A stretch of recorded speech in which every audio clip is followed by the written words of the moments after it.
Hello, everybody. Welcome to another live stream. This is going to be May 12th, 2026. And we're underway, and we've got some poll closings coming up in a couple of states. We've got Nebraska, we've got West Virginia. That's the main highlight here. Not a whole lot of juiciness here. Or down ballot races, nothing really statewide we're going to be taking a look at here. So we'll do another stream. We'll see what happens. Go for at least an hour, maybe two, maybe three. And we'll see what everybody has to say as we do another stream. Did one last week. We're doing it again. So I've got New York Times up here. Got Decision Desk on some of these. We'll see what happens.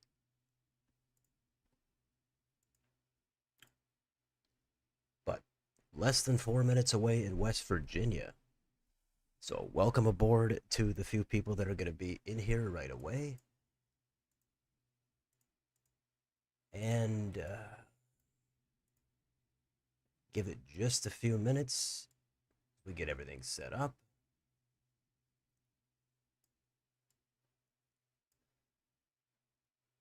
But anyway, here we are again. Next week, it's going to be a little bit more juicy. That's when we get some more exciting races.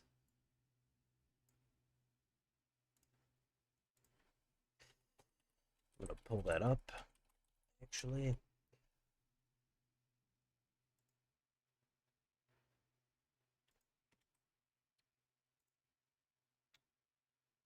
Okay.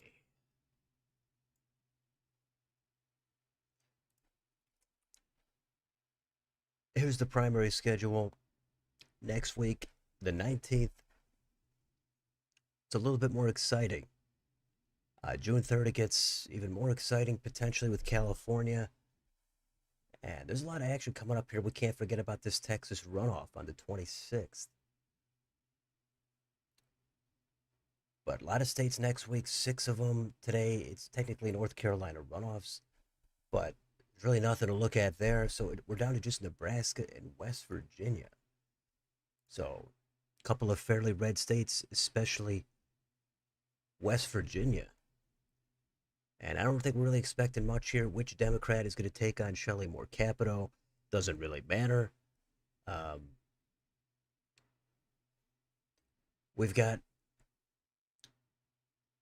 Nebraska second.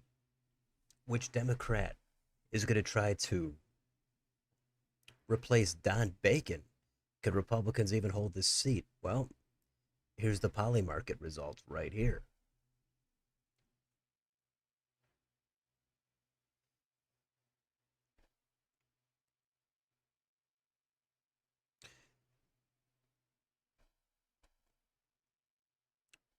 So this might be kind of the main race. Um, there's Dan Osborne in the Senate taking on Pete Ricketts. There's a Democrat. Democrats are having their primary. There's governor. There's a few races, but there's really nothing that's expected to be competitive. Certainly in the general election, there's an outside chance something happens with Jim Pillen in Nebraska for governor. Could be a three-way race there. We'll have to see how that goes. But we're up and running here for another stream. Again, appreciate everybody that has made it in here in the first 5 minutes.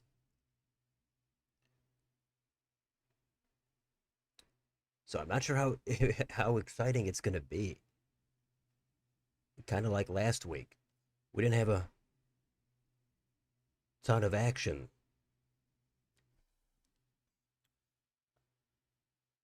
And apparently, we've got some state Senate races in West Virginia to take a look at. I actually got those up in some tabs. Not sure exactly why those are extremely important, but primary battles can be interesting, more so if you're from that area, from that state at least. And there could be, if the balance of power is at stake, then it could be more interesting, or if it's a competitive general election. But a lot of this is just red territory. Brian Chavez, hello.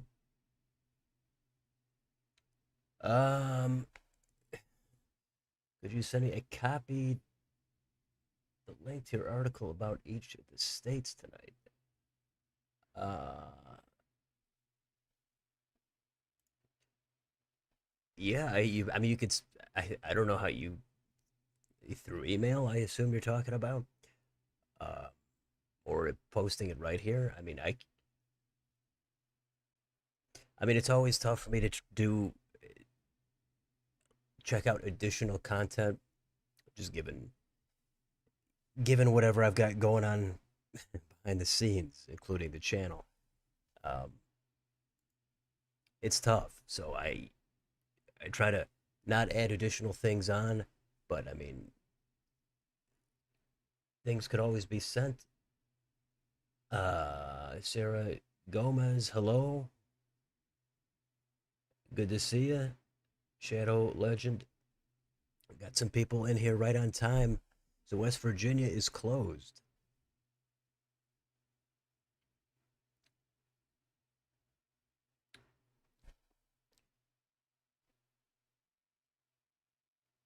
So we'll see what happens. Couple of U.S. House districts. It used to be three of them. West Virginia went from three to two after the last census.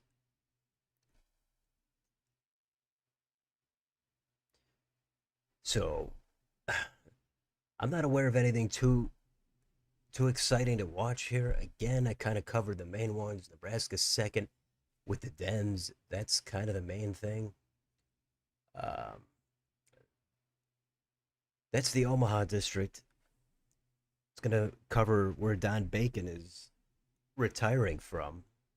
Dems likely to pick up that seat. Bacon has held on in some narrow margins for a few elections, but now that he's out, he sees the blue wave. He's a little bit too moderate for the party, for this environment, so he's going to be packing it up. Dems probably going to flip that seat.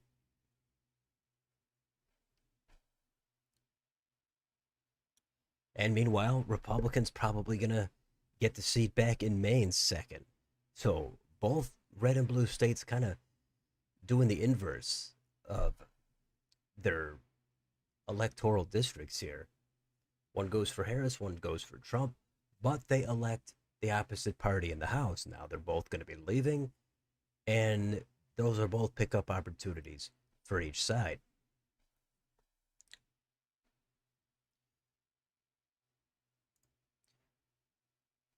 All right. You covered. Oh, wait a minute. Data centers. Okay.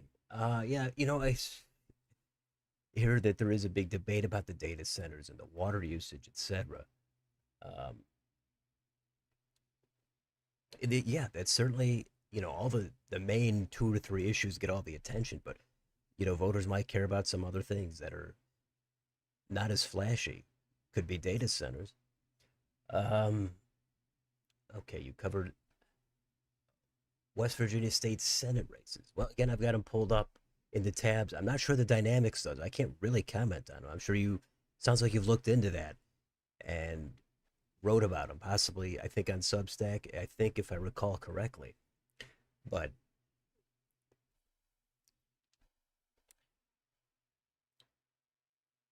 it's such a red state. I mean, it is like the red state now. It's in contention with Wyoming for the reddest state. Uh, let's see. Um, West Virginia Dem primary. Uh, yeah, I think. Um, I don't. This gets back to a lot of the different political dynamics. I think rural voters, Republican voters, would be okay with the Bernie Sanders economic plan of 2016. I think enough of them would be. They don't want, not all of it, most of it. But there's also the understanding that the cultural stuff not necessarily going to be lined up with those same voters. That's the dilemma.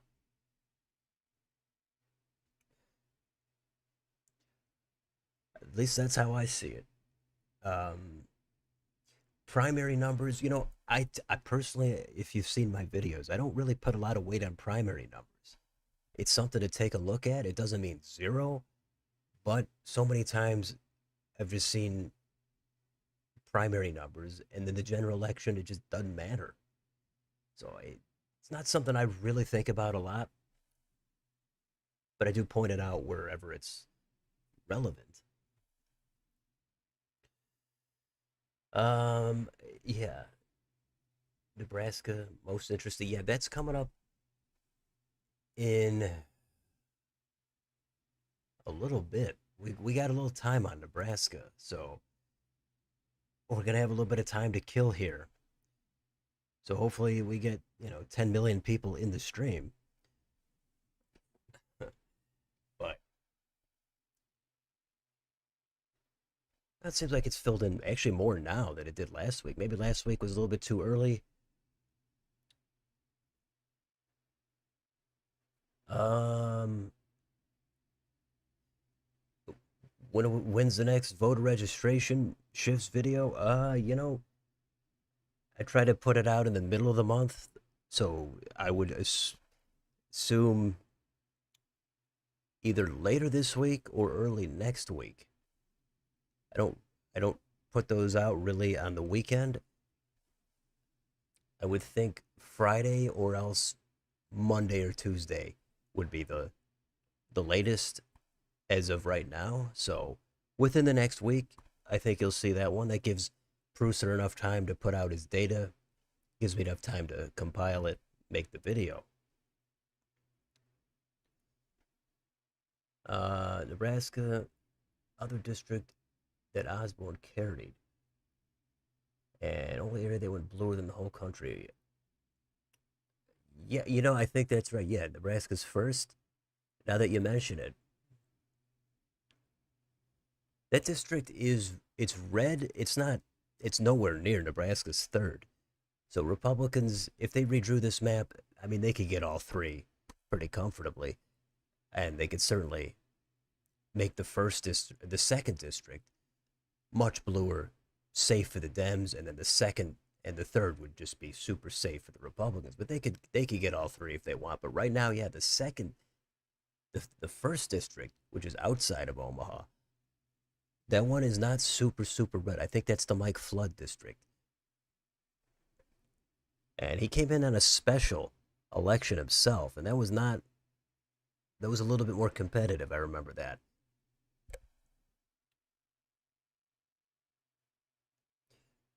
Well, you could paste it in the chat if you'd like, but the email is it's in my about section on the channel. It should be politicalaccess at gmail.com, but it's in there. You could put it in the chat. Again, I can't guarantee how much time I would spend. Some people have sent me some stuff, and I don't want to disappoint people, but it is tough to take a look at what other people have spent some time on. I mean, I can admire that, but sometimes there's just not a lot of time to fit in other things. Sometimes there's not enough to fit in this stuff.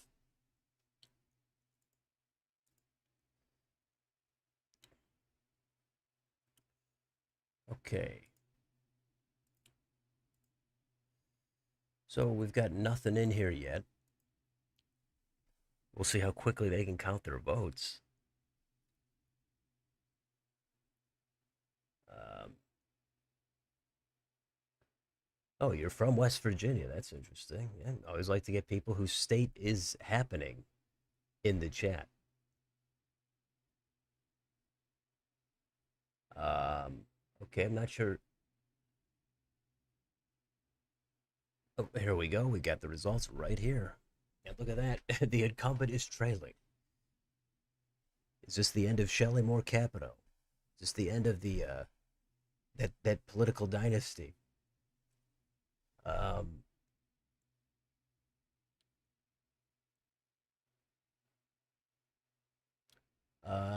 Tamano ran for the legislature twice. Okay, she was your teacher. Okay, interesting. Florida primary. Yeah, I mean, so far Fishback doesn't seem like he's made enough of a splash. I don't think people. I think a lot of people don't know who he even is. I mean, I only know a little bit about who he is. But Byron Donalds, I mean, he seemed like the front runner a year ago. I mean, the clear front runner. Uh, West Virginia primary turnout more important than most states since Republicans blocked independents from voting in their primary, but Dems didn't. Oh, okay, that is interesting. So it's closed primaries just for the Republicans, and it's open or semi-open for the Dems. Is that right? It is inconsistent. I'll admit that.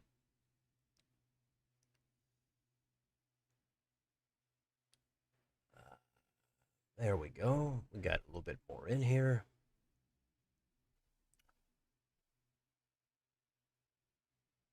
Uh, West Virginia, yeah, I mean they went from 3 to 2 seats. I mean it's not heavy population, but I mean it's not totally nothing.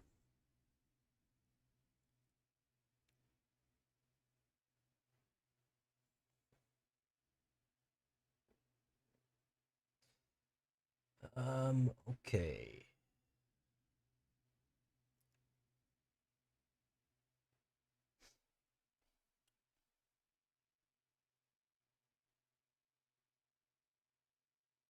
Okay. Make West Virginia more competitive. Focus on the green jobs. Uh,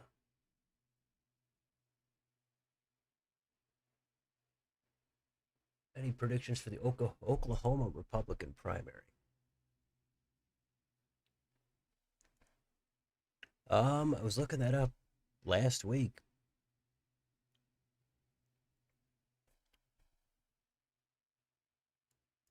and it looked like I don't know. It was getting competitive. Gentner Drummond looked like he had a pretty comfortable lead for a little while, but it might not be. It might be. It might be more competitive now.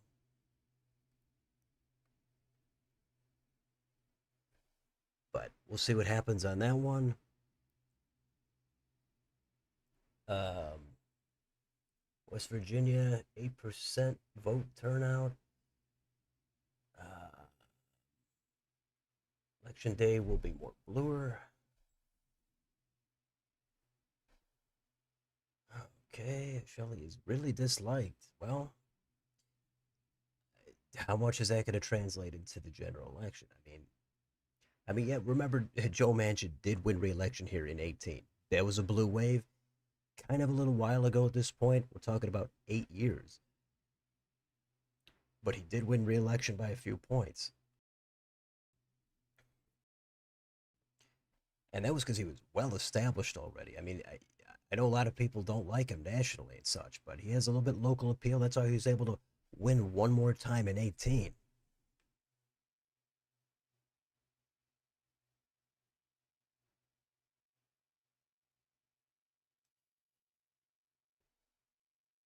But yeah, this used to be kind of a blue state in a sense, like conservative blue state.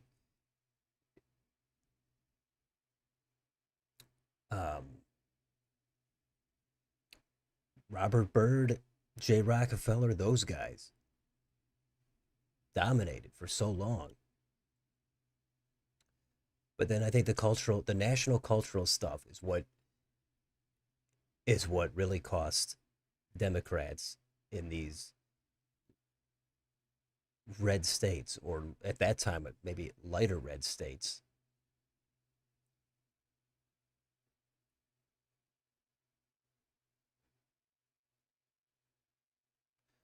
Um, okay.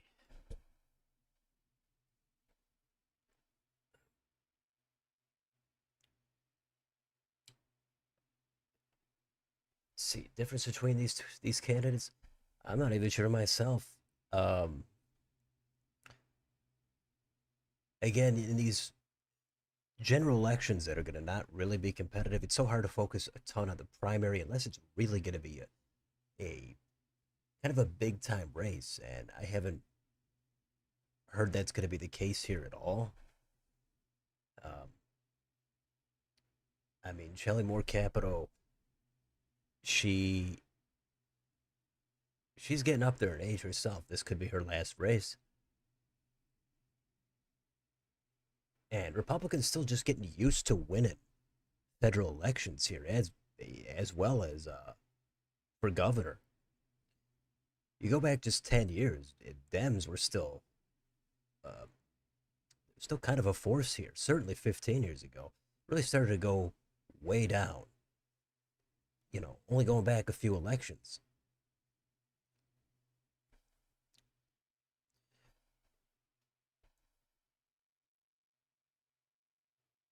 Okay. Tom Willis, first term state senator, basically wants to have his face everywhere. Be more conservative. Okay, there's usually, yeah, going to be a more conservative challenger. I guess that's what tends to happen in a lot of primaries. Dems face the challenge from the left flank. Republicans are going to get it from the right. Your home county first reported. Nice. Okay, another bit of a dump there.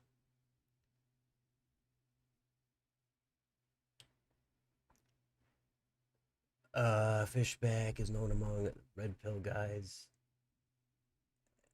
Yeah, I mean, it's not going to be enough. It's not going to be enough, I don't think. Uh,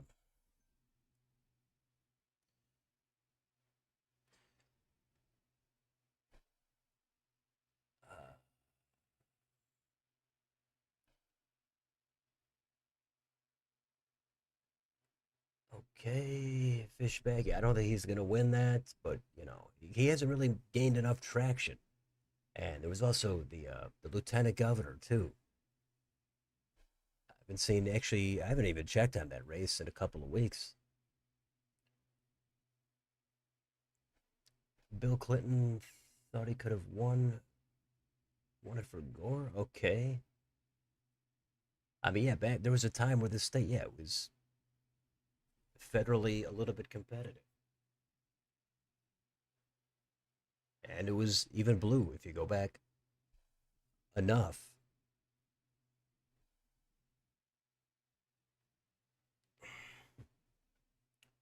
Okay, let's see.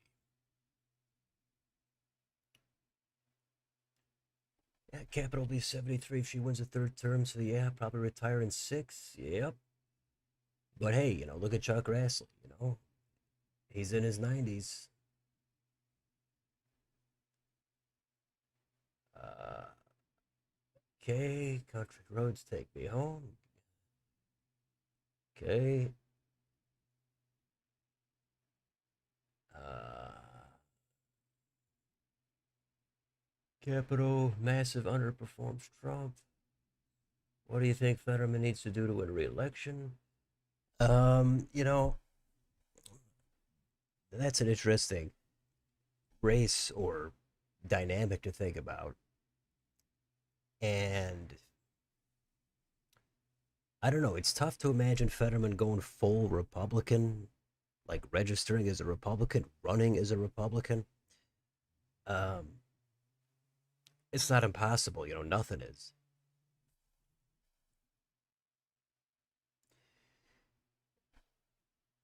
Party switching does happen sometimes. Arlen Specter in Pennsylvania, it's happened.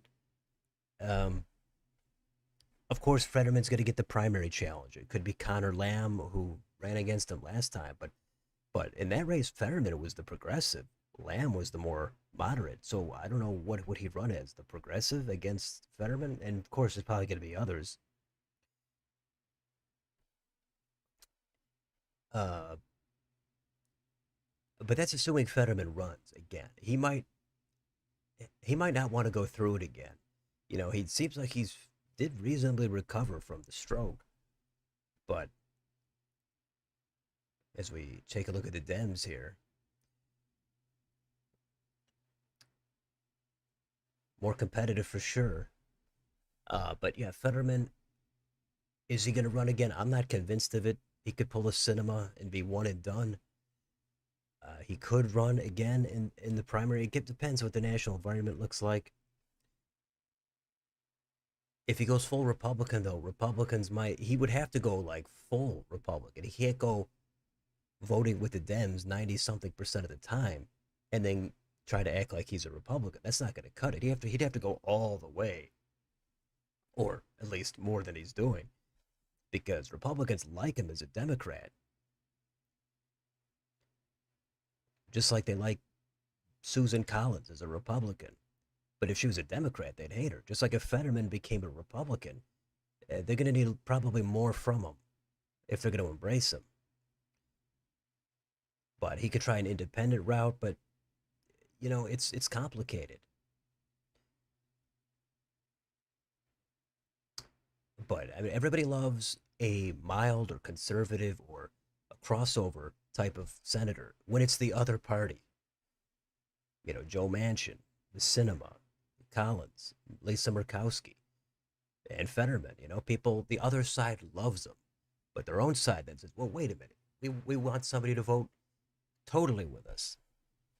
So I think there's a lot of hypocrisy out there, as frequently comes up on this channel and during these videos.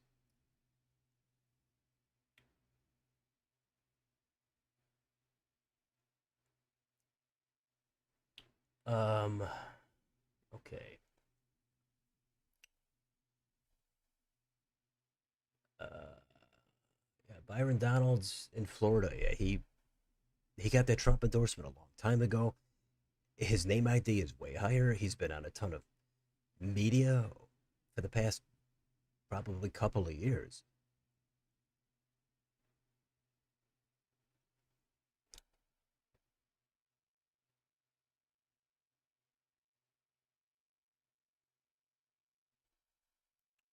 Uh,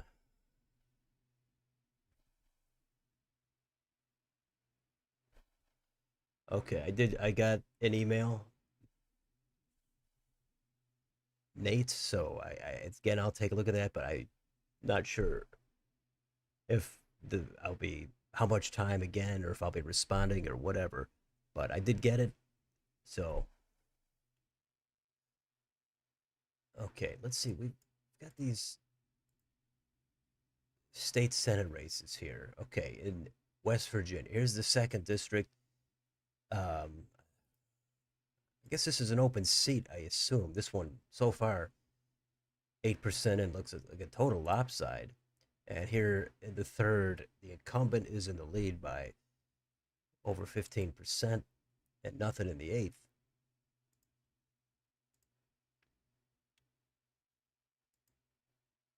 There's also the Newark mayor, apparently, Raz Baraka, who ran for governor.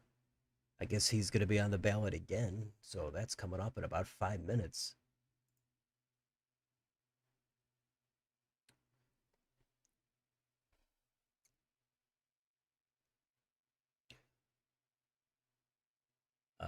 Have I seen the success of One Nation Party in Australia recently? Right wing populism landed here as well. I have not actually heard about that, or at least not that specifically. International stuff, really, it's not my focus at all, but occasionally I hear something. I mean, I have heard Australia, I mean, I've heard claims of it being, I guess, too far to the left, I guess you could say, just to put it really crudely. Um, kind of a establishment liberal type of place. But hey, I haven't looked into that.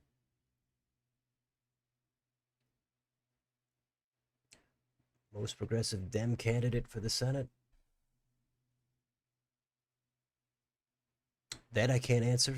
Somebody else could probably answer that here.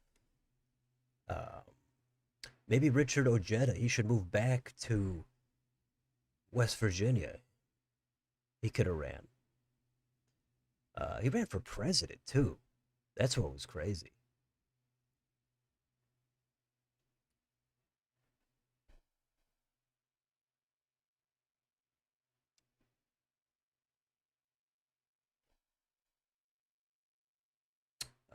Okay.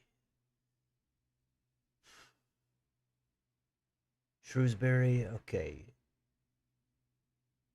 He's Bernie endorsed. He ran previously too for something. I'm pretty sure.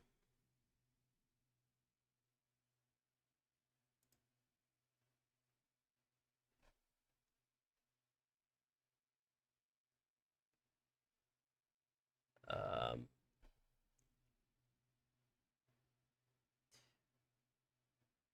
let's see. Special election in Georgia. It's not happening here on New York Times. And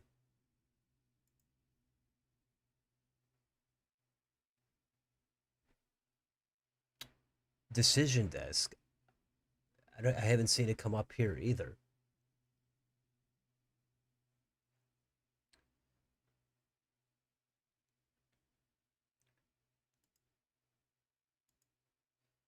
But I can try to look that up again.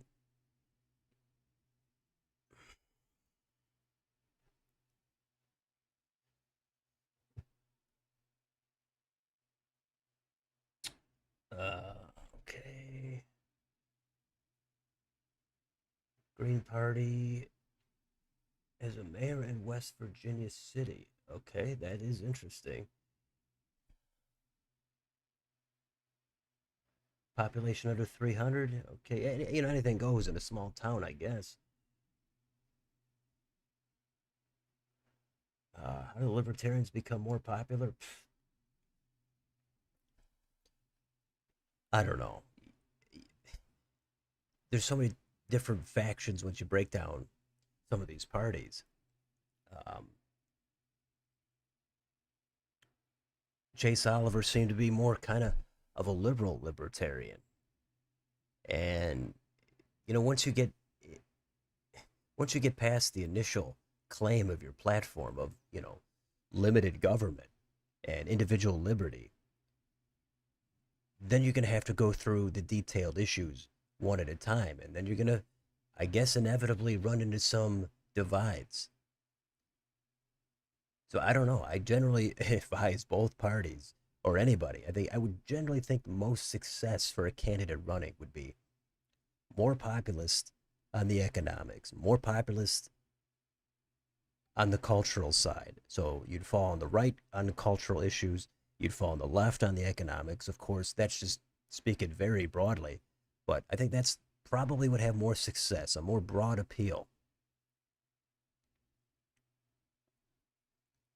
So I would advise libertarians to try that approach, but of course, that's going to conflict with some of their limited government philosophy.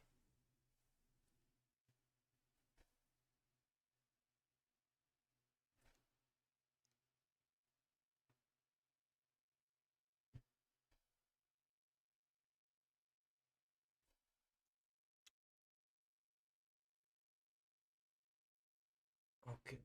Well, again, I appreciate everybody that stopped by here. I know there's not a whole ton of action here. There's nothing really flashy going on. Again, the biggest thing might be Nebraska's second here, which is not happening yet. That's going to be coming up in about an hour. But this is to replace Don Bacon, and pretty viable pickup opportunity here for the Dems. And John Kavanaugh is favored to win according to Polymarket by about 2-to-1 odds.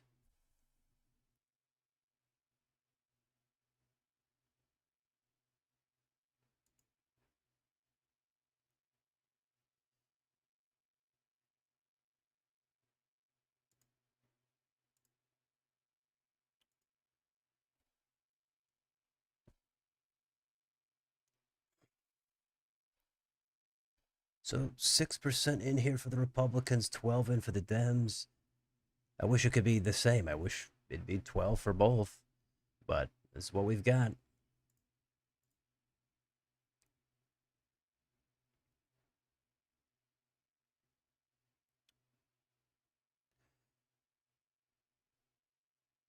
So we've got a little bit of competition here for the Dems in the U.S. House, but again, extremely red districts.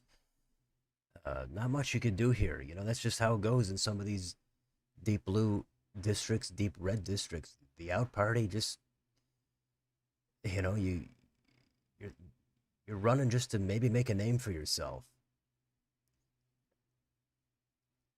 There's always a chance of an upset, even if it's a plus 40 district. But if you make a big enough splash, if you have a narrower margin than expected by a lot, if a Democrat only lost by 9% here in one of these House districts, that'd be a pretty big deal. You'd probably see them running for governor. I mean, these parties will take anything they can get.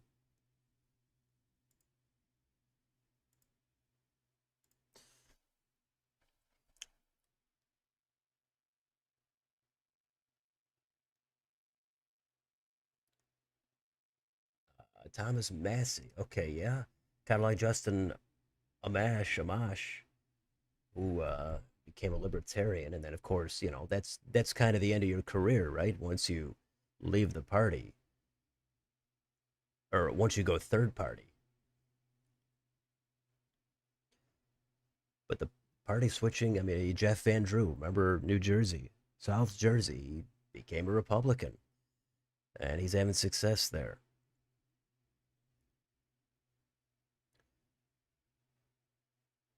Steve Kornacki Jr., okay. Yeah, Kornacki, he got his, I'm sure he's out there doing what he does. He had a couple of Red Bulls before he got on camera.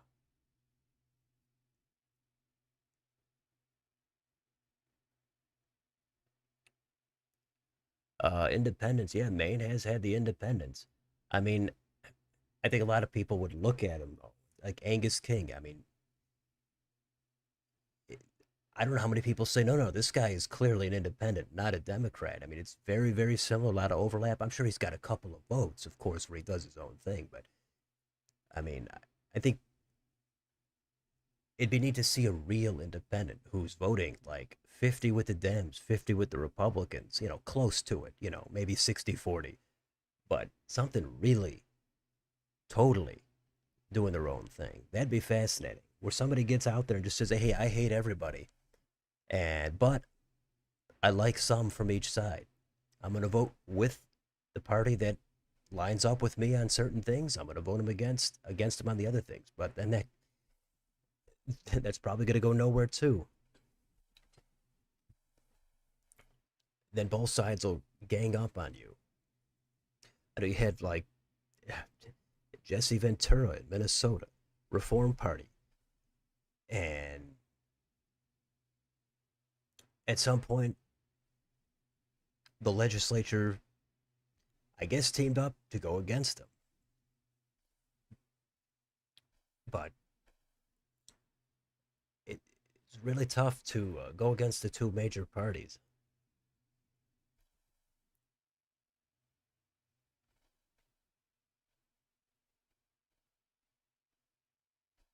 What would be the strongest possible Republican and Democrat ticket?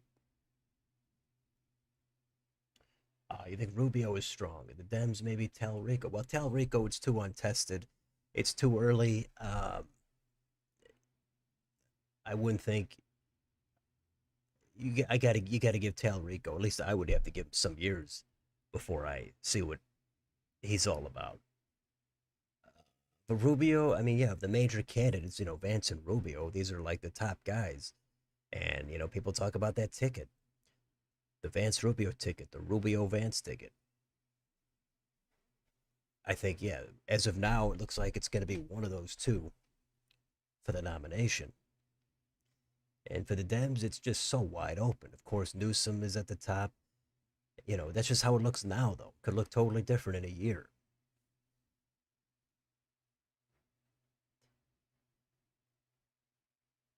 There's AOC, there's all that kind of stuff.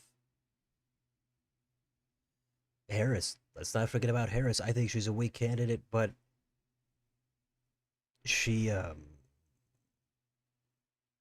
she did the book tour, whatever. She's probably thinking about making another run. And I know that the markets have shown she's not at all in contention, but she's kind of regained some momentum the last few months with Dem primary voters.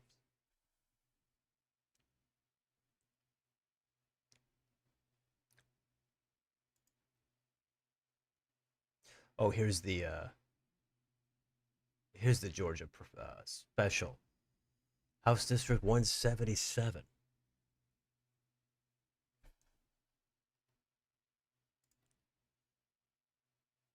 Okay. Not sure the dynamics of this, but we got three Dems here.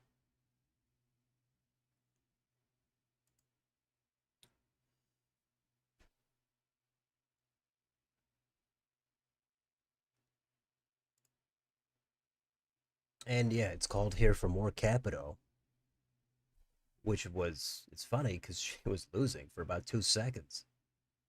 And she's still losing in a couple of counties here. Maybe that's where Tom Willis is from. Who knows?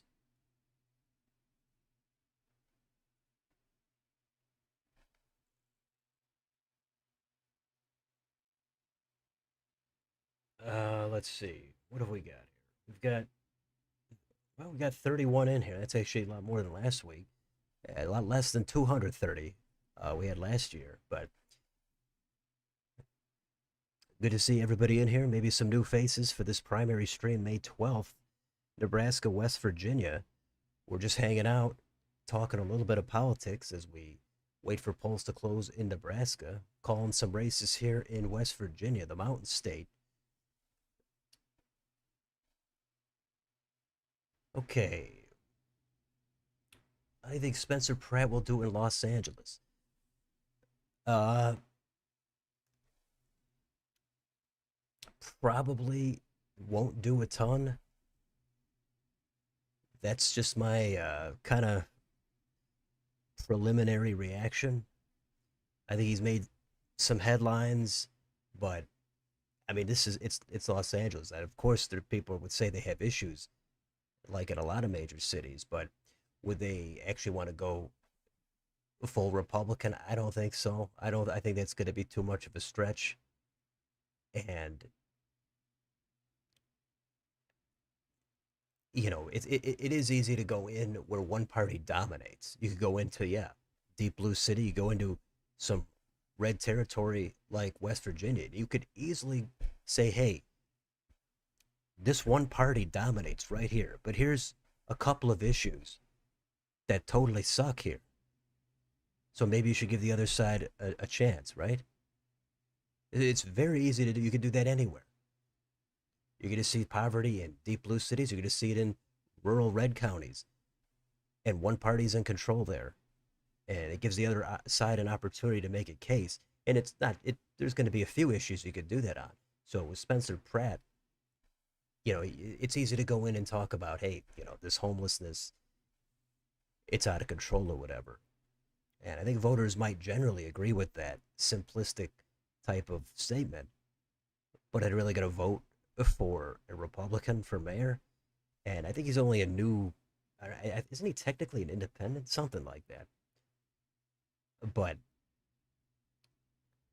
I don't think they want to go full Republican, just like some voters in West Virginia. I think they want to take a couple of issues from the Dems, but they don't want the other issues that they don't like. So that's what I think. I don't think he'd do a whole lot. Karen Bass, I mean, she's got her criticisms. I don't know the details enough, but she's probably gonna. She could easily win re-election, even though she's not. She is. She has vulnerabilities. That's not a race I follow super closely, though.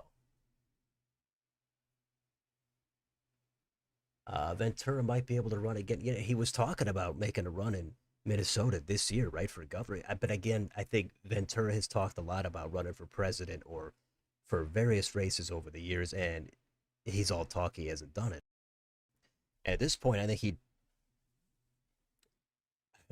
I don't know how much appeal he would have beyond kind of a niche, smaller faction of support. I think he was talking about running Green Party in 24. Didn't he get courted by them? Something. But yeah, it seems like Ventura is more, he went more to the Green Party direction than true reform independent.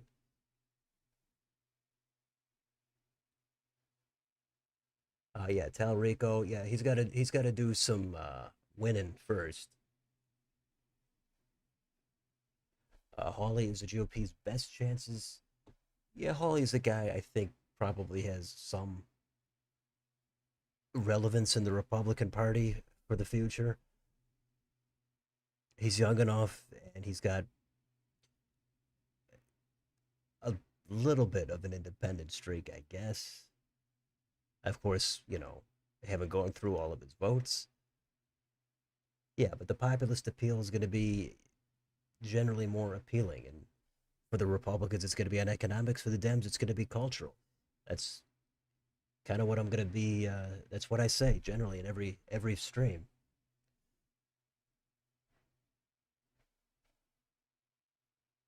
Okay.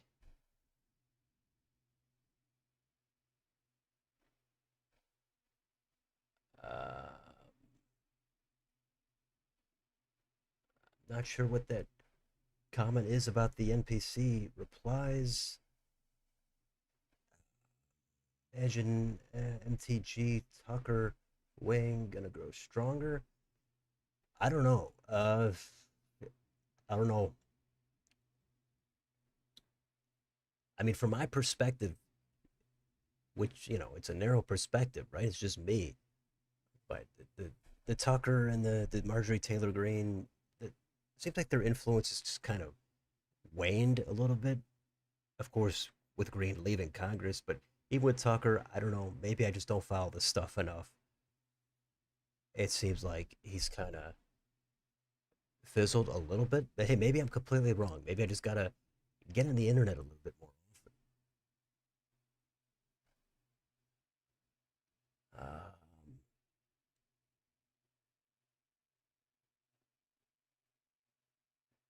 Dem candidates have major baggage. Newsom has done an objectively bad job in California. People don't like. I mean, yeah, Newsom he did do that debate with DeSantis, and yeah, he the thing about most politicians in most states, but certainly California, a huge state and everything. Newsom could point to some wins. He could point to things that he's done. Given that there's hundreds of things that you can measure, he's going to point to some. But yeah, and he's going to not point to other things that make him look bad. But yeah, most people leaving the state, a lot of people, that doesn't really make you look that good. I think you'd rather be the person saying, "Hey, I got people moving into my state. They love it so much," kind of like Florida. And Newsom, he's like, "Hey, I've done a great job, but don't pay any attention to everybody leaving." Seems a little bit counterintuitive. But for Newsom, his angle, a lot of it's going to be, Trump resistance type stuff, saying, "Hey, let's get back to the way things were. Let's get rid of the crazy, the circus," and that's going to have appeal. It's kind of like where Biden, he was in 2020. It was like, "Hey, let's go back to normal," and I guess it worked for enough people. But of course, there's other factors, COVID, etc.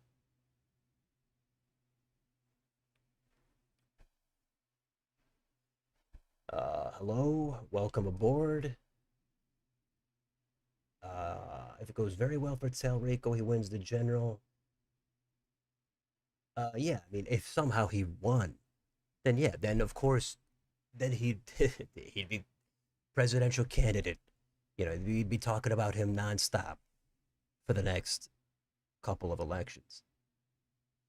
I guess whenever you win have an unexpected win in a state, people automatically jump to president. I mean, it has certainly happened with Glenn Youngkin in Virginia when he pulled that off in 21.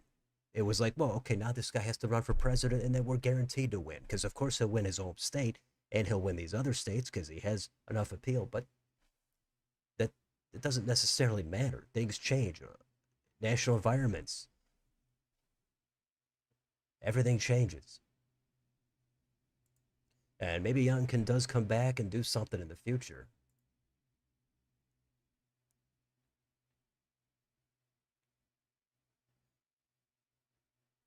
But that is what happens when you win an election in a state that's normally dominated by the other party. Larry Hogan, that's another example, right? Like, well, Hogan has to run for president now. He won in this state. Chris Christie, New Jersey. Well, now he has to run for president. He won in a blue state.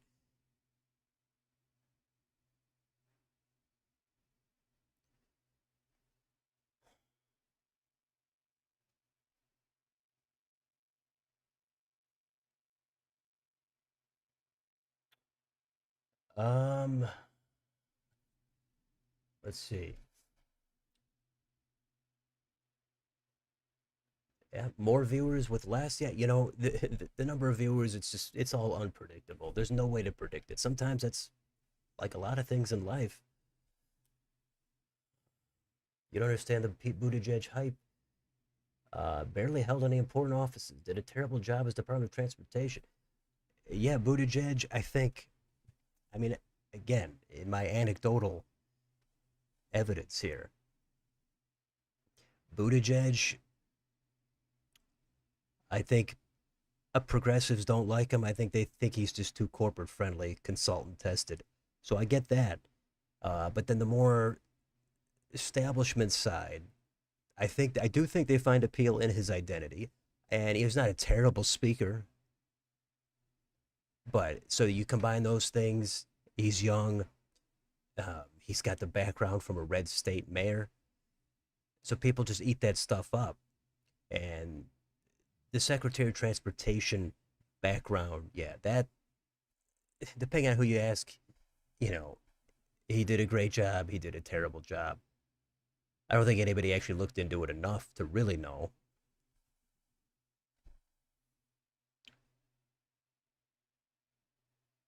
Uh, but Buttigieg, yeah, I don't think the party wants to shake Buttigieg off. I think they want him to be a mainstay.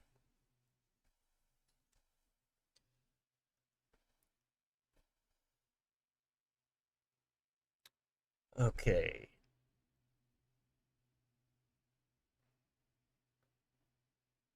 Garrett Bass, very unpopular. Pratt is on a revenge tour. I think he'll at least be very closer. Yeah, I mean, I know the wildfires thing. Some people want that to have a lot of impact. I don't know.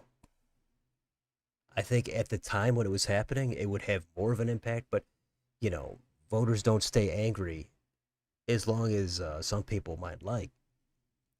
I mean, maybe I'm wrong. Maybe this race is somehow more competitive. Even if it's more competitive, doesn't necessarily mean to be with Spencer Pratt. Ventura's too moderate for the Greens. I'm not even sure where Ventura stands now. I mean, whenever I've heard him in the past couple of years, he takes extreme anti-Trump position, and that's certainly going to be welcome in the Green Party. And I think I've heard him back away on guns too, where he used to be big on a Second Amendment, but I've heard him really kind of dial that back. So I don't know what his where he'd be most welcome at this point.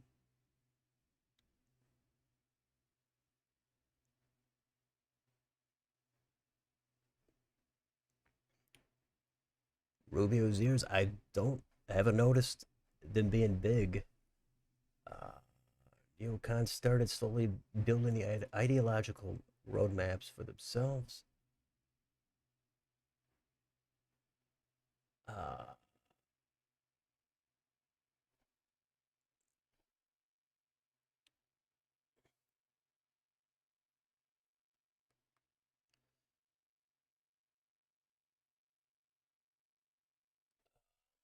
Hardly for president. Is that Haley? Are we talking about Nikki Haley? Let's see. Rahman, who could be L.A. Zoran Mamdani. Okay. Yeah, Mamdani kind of came out of nowhere. He was not at all in the conversation till closer to the election.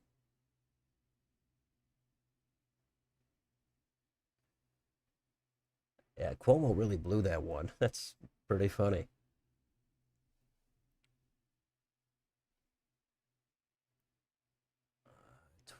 Okay, 2020 was Trump's election to lose. Newsom will struggle with Rust Belt independence. Biggest reason he would probably lose. I mean, yeah, I think he's going to go into the Rust Belt and he has to say, hey, don't think I'm this West Coast California liberal. He's going to try to relate on cultural issues, and I don't think that's going to land. Now, he will relate on some economics, certainly with the high inflation and all that. The out party, anybody would relate with the out party. That's why it's been going back and forth here. It's a big reason. The inflation and the cost of living. It was bad under Biden. Now Trump's back in there. Now it's bad again. So what? I think voters generally think both parties can't really do anything, but they at least want to keep going back and forth.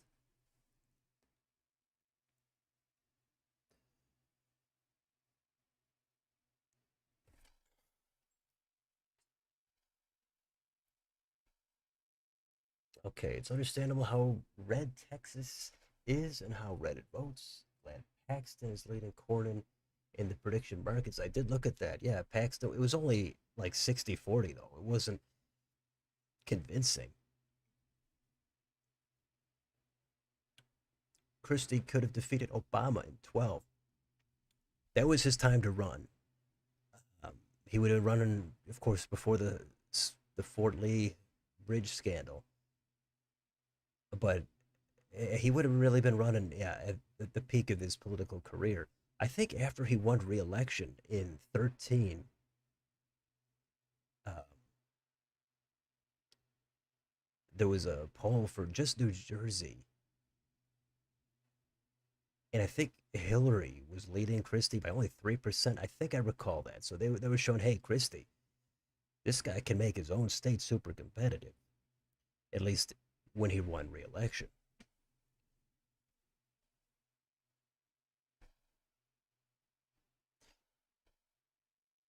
Andy Bashir, you're mad he did not run for the U.S. Senate. I think I think he knows that. I mean, I'm just making this up, of course. I think if he knows that even on his best night, he's still going to take a loss. Yeah, I think the polling early on they would show it competitive. Like McConnell's polling the last couple times he ran. It showed him trailing in some of them, and people thought, hey, look at this red state. This is going to be competitive. Maybe Amy McGrath is going to knock off McConnell. Didn't happen at all. So I think Bashir would affect the polling, and then by election day, it would clearly be he's not going to win, and he'd probably lose, still probably by more than 10%. But even if he had a phenomenal night, he'd still at least lose by one vote.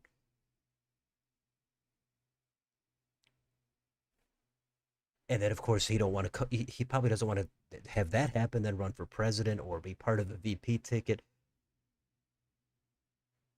That's my guess. And he only barely won his race when he that was attorney general, I think, right? Kentucky barely won that race before he won for governor. So if he lost that, that would have been the end of Bashir, at least for now.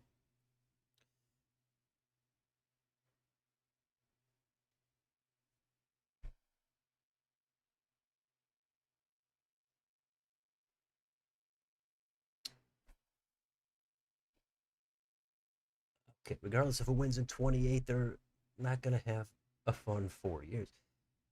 I think the voters, the public, they're not going to have a fun 4 years regardless. I think whoever gets in there again, they'll do a couple things to make it a little bit better in some ways that voters are unsatisfied with, and then they're going to blow it in other ways. And that's what we're going to get.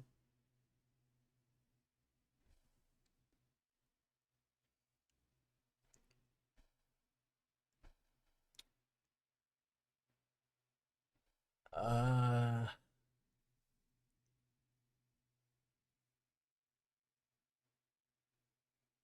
okay.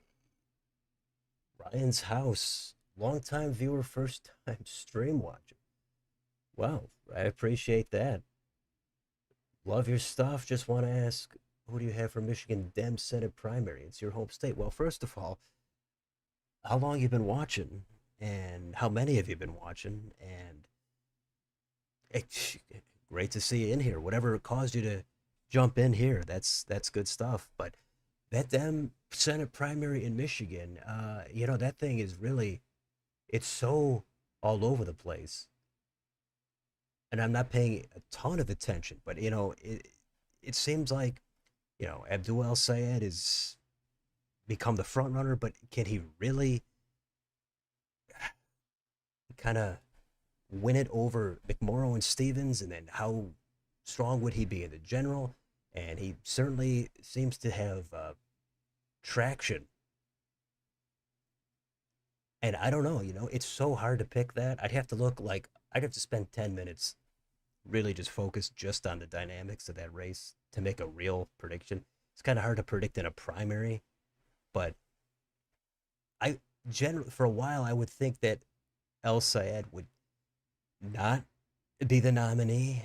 But hey, the last like few weeks he has kind of moved up, and McMorrow kind of faltered, and who knows what Stevens doing now. It's kind of if it was just between El Sayed and maybe McMorrow or Stevens, then I would think the establishment more establishment candidate would be favored. But if I can't say that the base is not looking for somebody like El Sayed. I think they are. And in Michigan, I think they it's not, Massachusetts, but it could be he could win it. But I would tend to think in the end he would not win it. And I would think the establishment, of course, does not want El Sayed to win it all because he's going to be, the more farther left outsider. And in the general election, he probably would be viewed as more vulnerable to hold that seat. But yeah, that's a good race. I did a video on it, I don't know, a month ago, but lots changed probably when you get down into the details.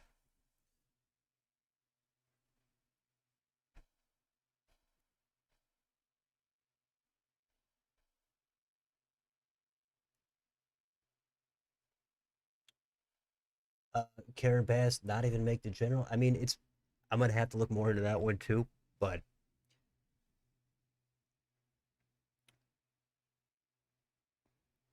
it could definitely not be Karen Bass. I just don't think they would go as far as electing a non-Democrat. I think that's probably too unreasonable, but you never really know.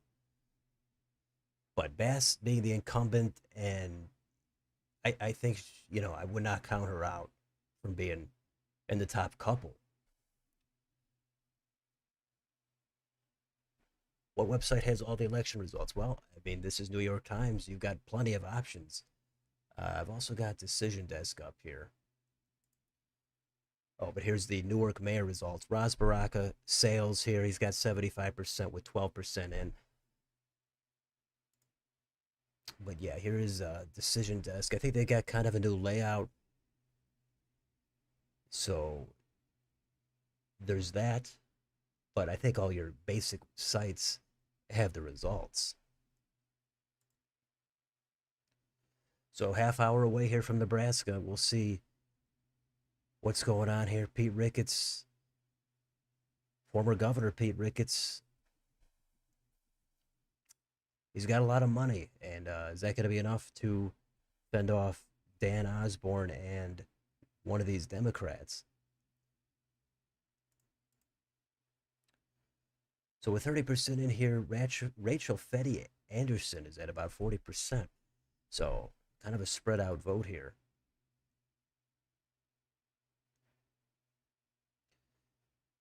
The two Republicans, well, the second district, it's uncontested in the U.S. House. And but the Dems have kind of a battle here in both districts. But again, how much does it matter? Super, super red territory. This isn't like R plus 10. This is way beyond that.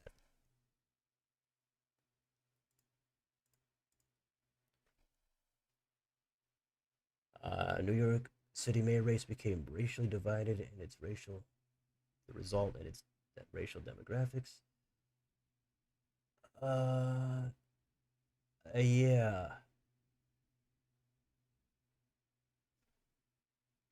I mean, yeah. I guess there's class dynamics get overlooked a lot in some of these races.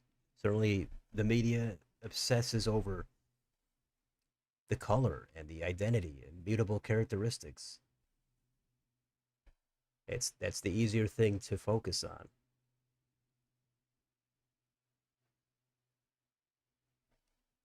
Okay.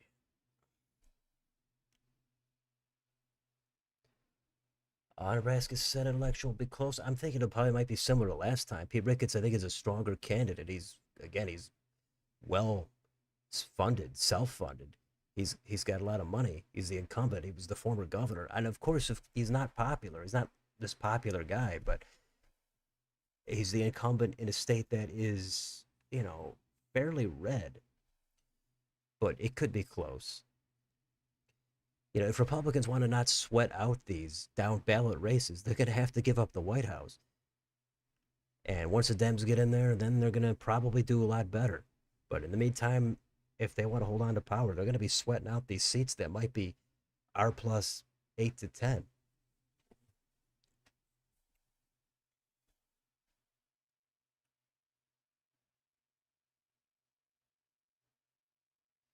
You've been watching since spring of 25. Okay. So maybe a year or so. Now we've been doing it over 4 years. Who knows how long it's going to go? There's always a chance this thing is you come back here in a week and there's nothing here. The channel is just up on cinder blocks. It's gone. You never know. Again, the channel has been struggling pretty much the last year, even maybe a little over a year. Somehow the views just decided to completely plummet out of nowhere. No predicting that. It was even before the last election. And yeah, consistency doesn't really mean a whole lot. Hasn't done anything for views. I think say Huey Longism going to come back with younger voters, economically left to far left, culturally right to far right. That would be interesting. Yeah, it's kind of what I was saying earlier. Get a left candidate on economics, a right candidate on culture, but that's probably going to have more success. Of course, there's going to be some issues where it doesn't line up. Abdul could win. His messages are strong. Yeah, I mean, he's got the momentum, but it's a three-way race. That's probably the best thing he's got going for him. And if there's, no runoffs, he could pull it out. It would be an exciting general election. Him against Rogers, that'd be something. I think Republicans want to see El Sayed as the nominee, but of course they're nervous too because seems like it could be a blue wave. So they want to go against him, but not if they're losing seats that are potentially, likely Republican or R plus 5 or more. They want to go against El Sayed in a neutral year.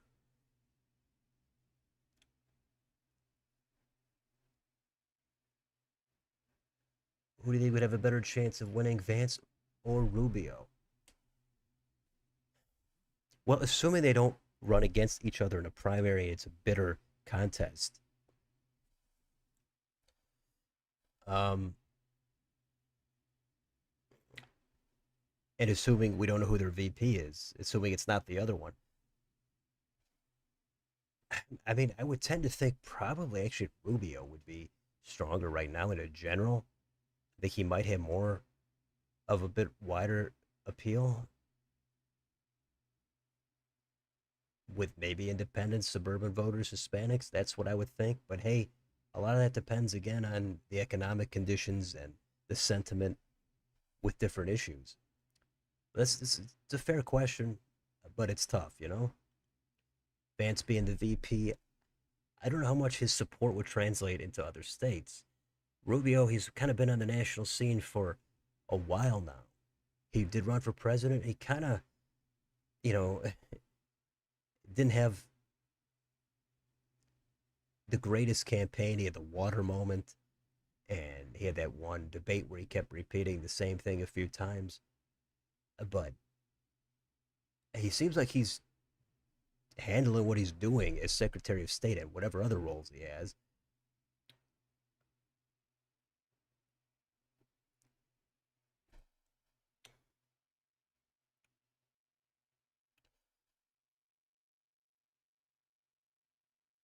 Montana's first district. That I have not really looked into that one, except for that Ryan Zinke is he's out of there. But isn't he the Democrat who ran for governor is running in that race? I believe Ryan Bussey. I think that's what it is. So I'd have to look that up, and so I'm not really sure about the dynamics on the Republican side, but I would guess the Dems would have Bussey cruising because of his name ID. But yeah, actually, I probably should have taken a look at that race because it's not a super red district, and I got to see who Republicans are going to be putting up. So I'm going to actually take a look at that one, probably in the near future.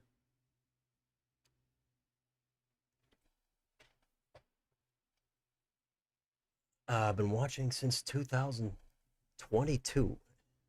Well, that was the first year. Ad reactions consistently since early 24 coin flip battles. Well, you like the coin flip battles. That's good because I think that might be one of the weaker parts of the channel in terms of views. Yeah, that's good. Ton of variety here. It's all politics and it's coverage on pretty much everything. Should have another coin flip battle coming out Thursday.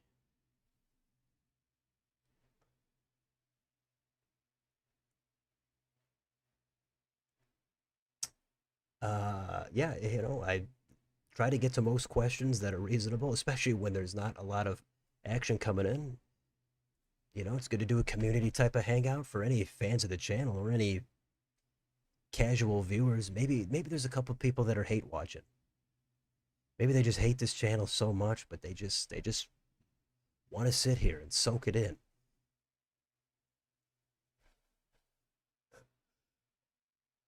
But I appreciate the vote of confidence there. You feel Osborne have a weaker performance due to Dems running a candidate? Yeah, that's true. The Dems running a candidate there,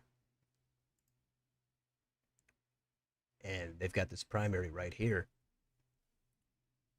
I think that was what Republicans were hoping to have a Democrat on the ballot.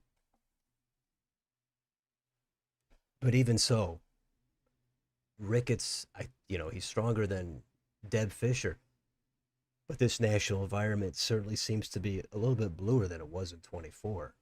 But we've got some months to go. Will Brandon Herrera have staying power with the GOP, or is his run a fad and his presumed win a fad? You mean would he win next time? It just, I always hate to say it all depends. We don't really know, but it is kind of the case on a lot of these things because there's just so many different outcomes. I don't know a ton about Brandon Herrera. I know he's kind of the outsider YouTube type of candidate, but it all depends on what happens over the next couple of years. If it's divided government, he could be in the minority in the House and he could be making a name for himself. He could be a vocal member of, let's say, the House Freedom Caucus. And, there could be a certain impression of him nationally, maybe. Maybe he's controversial. Maybe he blends into the background. Maybe he just doesn't even want to do it again. there's so many factors that I can't really say a whole lot about it. But I do assume he'd win. Let's go back here. Let's see.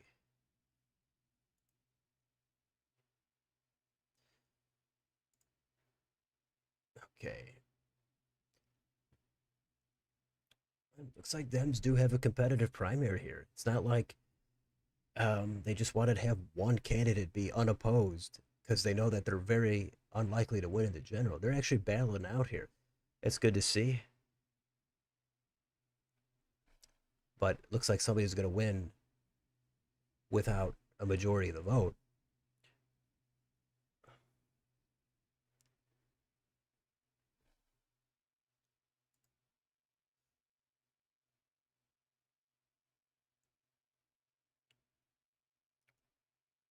From Michigan, your endorsements are retracted because El Sayed trails Rogers, with Morrow being possibly pro APAC, and Stevens is an establishment Dem. Okay. What do you do then? Sounds like you're in a jam there. Your prediction is 219 Republican, 206 D in the House. Well, that is a very generous Republican prediction for the Republicans there. That's like a red wave. I mean, I assume you're thinking a lot of maps will be redrawn, and the Trump vote comes back out, and I don't. They still doing that convention? Is that happening, or was that all just talk? I haven't really looked into that. Uh, but that is, I can't even make a prediction in the House with the maps being redrawn and everything up in the air. It's also so hard to do the prediction. Actually, the few fans might know that I actually nailed the House margin last time. I got it exactly correct. Now, each individual race I did not, but the overall result, I actually nailed it. So I'll take that one. But I would think that just right now that the Dems are going to get the House, but I yeah, can't say much beyond that. It could be by one seat, it could be by 15 seats. I don't know. It's just way too much happening, too many moving pieces. Osborne endorsed Burbank.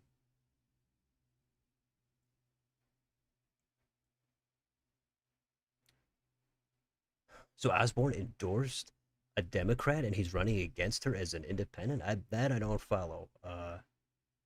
I'd have to. I need some clarification on that.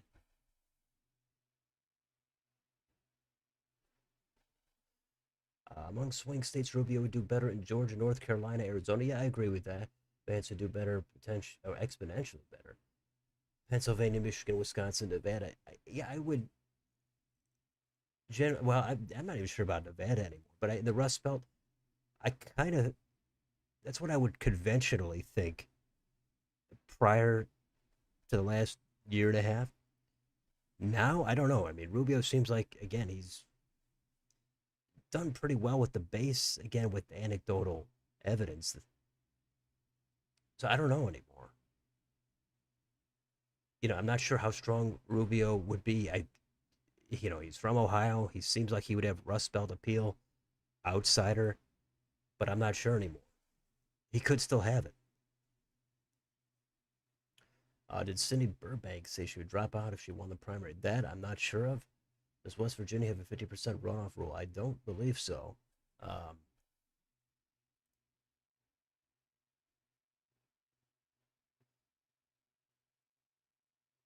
yeah, I think that's it. It's just winner take all, whatever you can pull off.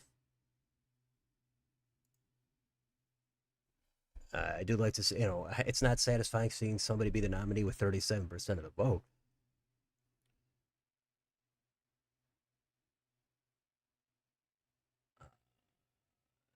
It's West. The race for who gets dunked on by Republicans is getting competitive. Gotcha. Yeah. I don't know why they have 20% more of the vote in. That's still, it's a big gap.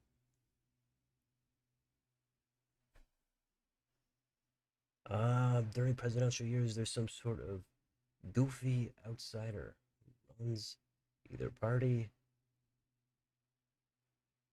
Yeah, I suppose.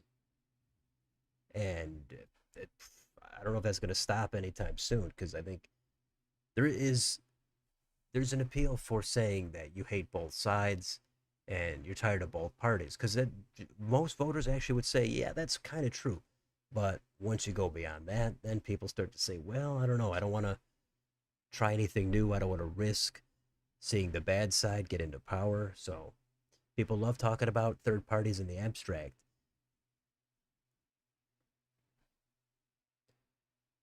Why can't Virginia Dems just be likable? Yeah, political suicide with the redistricting. I mean, I think I saw another approval rating of Spanberger like a few days ago, and she was above water. It was better than the one from like 2 weeks ago or whatever, 3 weeks ago. I don't know what it's going to be right now. I don't know if I think that was before the Supreme Court ruling. Maybe it was after, but she's still fresh into office pretty much recently. And hey, Dems are still they're motivated by the National Party in power, the Republicans. They're not popular. That's the big thing. I don't think they're necessarily thinking, hey, we love Spanberger or we love Jay Jones. I don't think they do. But they're thinking they hate Trump more than they like Spanberger.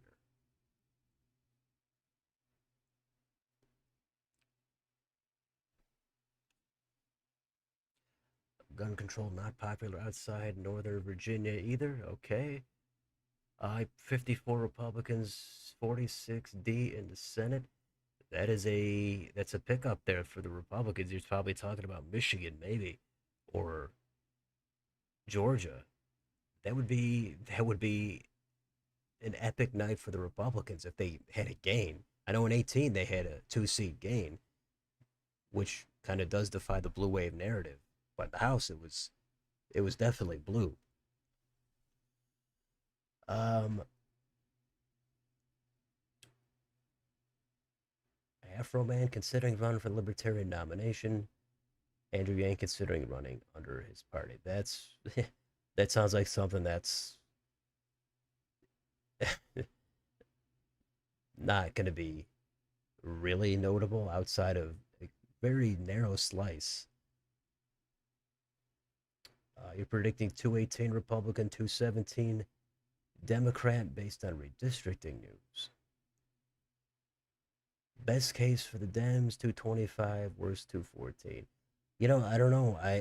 All I could say right now is I do think when people are actually voting, the Dems they're doing pretty well. I don't think they're going to do as well now in the specials in the general election. But if they do, I mean, the Republicans they're going to lose seats for sure. And if nothing changes now, this is not going to work for the Republicans in 6 months, 5 months. The gas prices, the war stuff, it's just not going to cut it. It's not an endorsement of the Dems, but it's going to be a big liability for the GOP. And I do think Dems would come out and Republicans would stay home, some of them. And I think independents were going to break toward the left. And I think Dems are going to be pretty likely to win the House, at least by a couple of seats. That's with what I'm going by right now. Yeah, there's redistricting. That's true. But then it's going to get crazy after the election. Then you're going to start seeing other blue states try to get rid of their commissions. And you're going to try to see them go squeezing more seats out. Colorado, Minnesota, New York. It's going to get pretty ugly.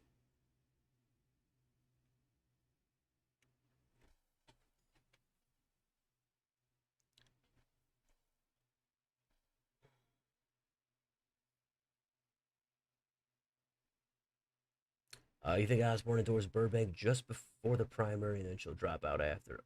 Okay. Oh, I got you now. Okay.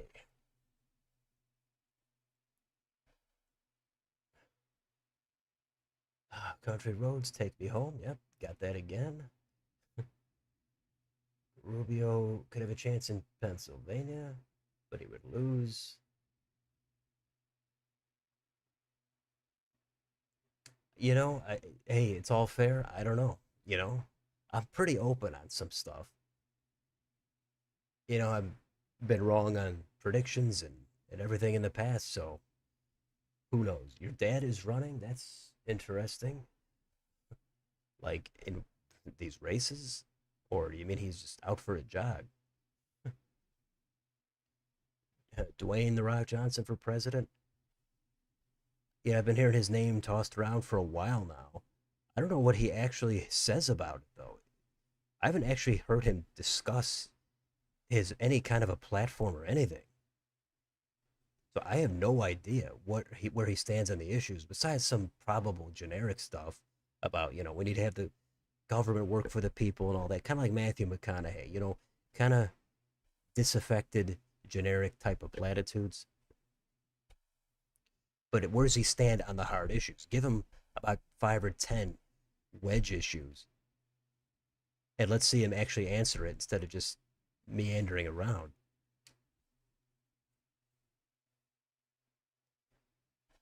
State senator as well. I've got the three main ones that were mentioned here. The second, the third is it pretty much a lock for the incumbent. Now, the eighth here, this one is a little bit more competitive. Three-way race.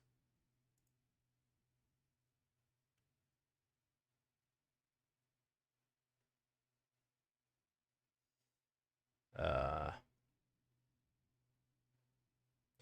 but here's the rest of them.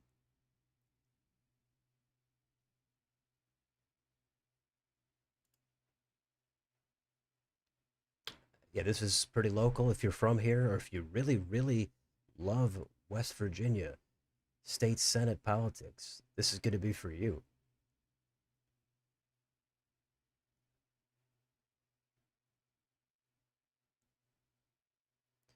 So yeah, that's what we've got here. Okay. The Reform Party will return the U.S. with Ross Perot Jr. I did not see Great Britain, and I don't know if about the Reform Party's future outlook, but I would think with any third party like Forward Party, Libertarians, Green Party, I don't. There's going to be talk early on, but I think they'll fizzle. I'm going to say they're going to fizzle until they don't. If they come back somehow, but that'd be surprising. But for now, I'm going to say that third party probably going to fizzle. I put a poll out on the community tab a few weeks ago about the chances of a third party candidate in the next 50 years being elected president. So I think people think it's very unlikely, judging by those results. But 50 years is a long time.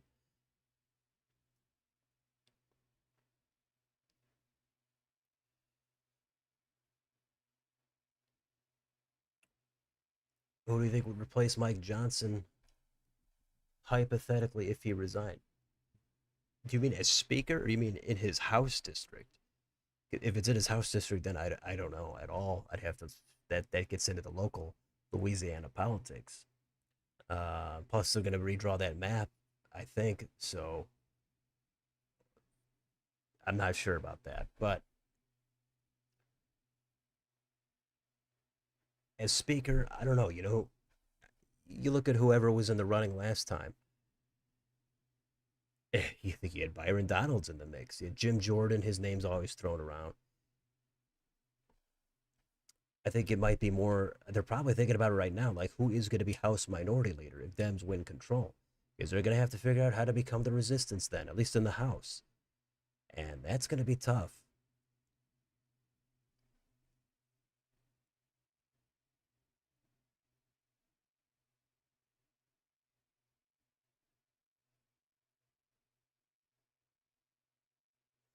Maybe AOC or someone like her could win the Green Party nomination. Um, I don't know what they even think of her. I mean, because my take is, yeah, she came in as this outsider. She's going to shake it up. Then she cozied up to the establishment on most things, maybe not all things, and then endorsed Joe Biden. So that to me doesn't seem like Green Party material at all. But now, as the resistance, people tend to overlook that stuff. They say, "Hey, no, no, no. We like how she's going against Trump." They don't necessarily care what she did a year or two ago. Uh, you have Republicans losing North Carolina but winning New Hampshire. And the Senate, we're talking about?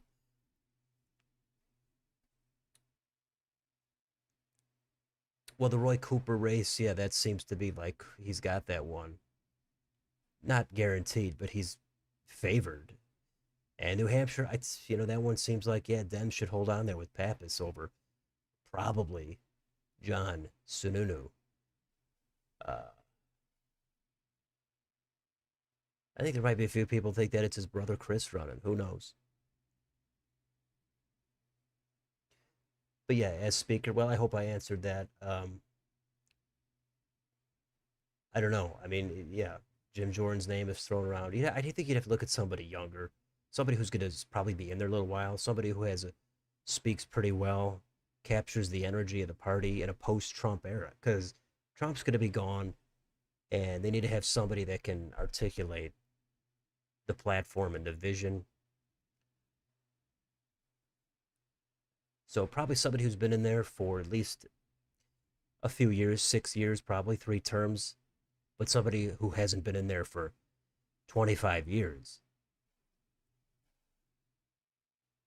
But somebody who's got a little bit of experience, maybe a decade, maybe from a more competitive state. At least that's what I would think. But you never know. They might just go for whoever is, way up in seniority.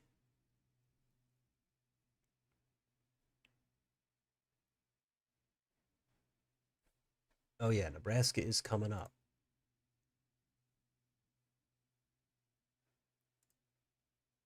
Why did this mayor's race got stuck on 12? That's disappointing. Okay.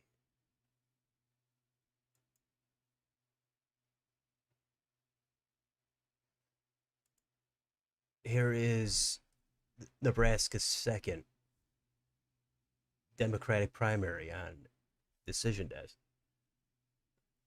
And that's a big contrast, the black background to the white. Okay.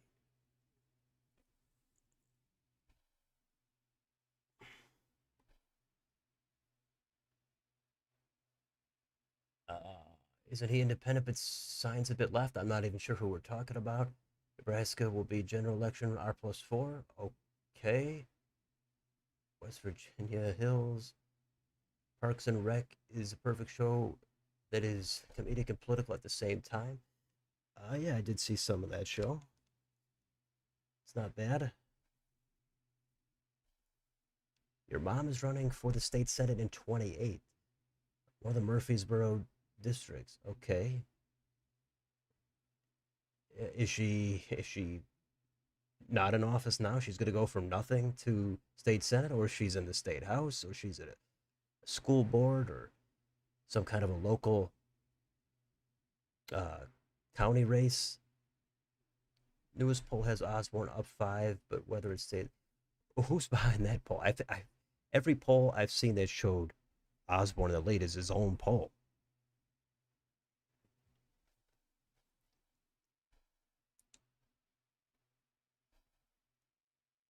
State House District 51 looks like it will flip. Okay. George Wallace was the last third party candidate to win any state for president in 68. Yeah, it's been a long time. California already has started early voting. Do you think LCAD's poll numbers will improve if he wins the primary? I think that, I mean, there could be a little short term burst, but again, a lot of the people might just say, we don't even care about LSAD. We care about the economy and the party and the White House.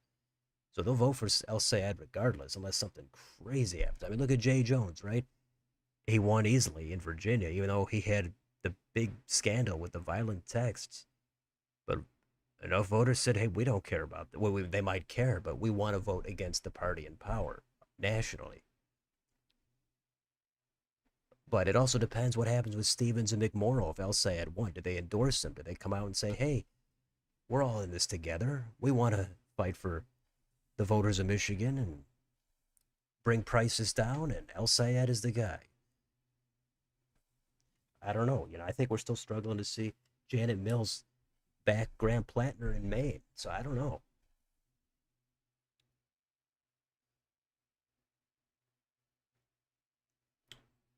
Some people, okay, they got their mail-in ballots. Okay, yeah. Sometimes early voting goes way too long, at least in my opinion. They certainly in Virginia, that might have been a factor in that Supreme Court ruling. I mean, it was in like 45 days of early voting. That's that's a lot of time where a lot of things can happen.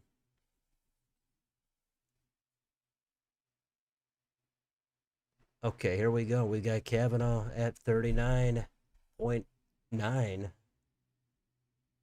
Here's what we do. We take a look at Poly Market. Kavanaugh goes up to 70, 78.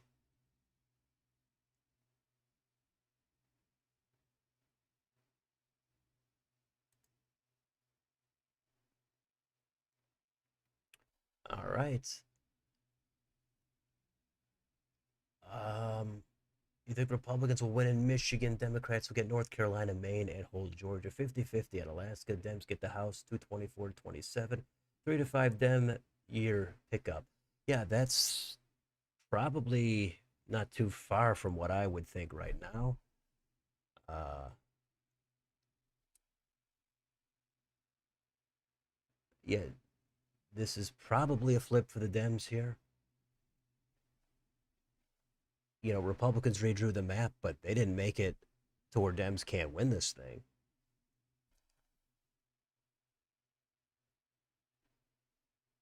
Greens need to move on from Jill Stein. Okay, yeah, she's been around a while. What if polls are wrong in California? Bianco makes it in second. If there were two Republicans, unless there's some weird loophole recourse, like write-in stuff, maybe. Otherwise, there would be a Republican winning it. But I think Dems would do anything they can to find a way around it.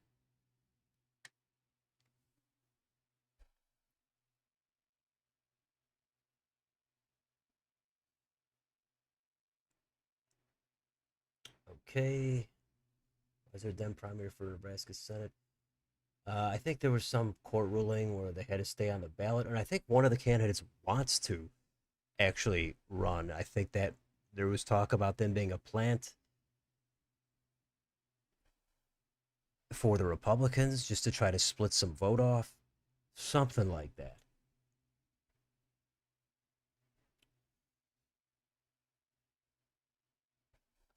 Two Republicans, Hilton would win by a mile. Okay. Some Republicans were trying to get rid of the splitting electoral votes in 24.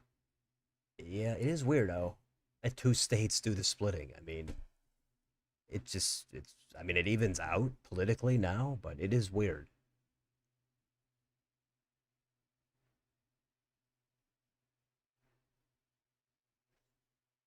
And what is this? Already 60% of the vote in. That's pretty good.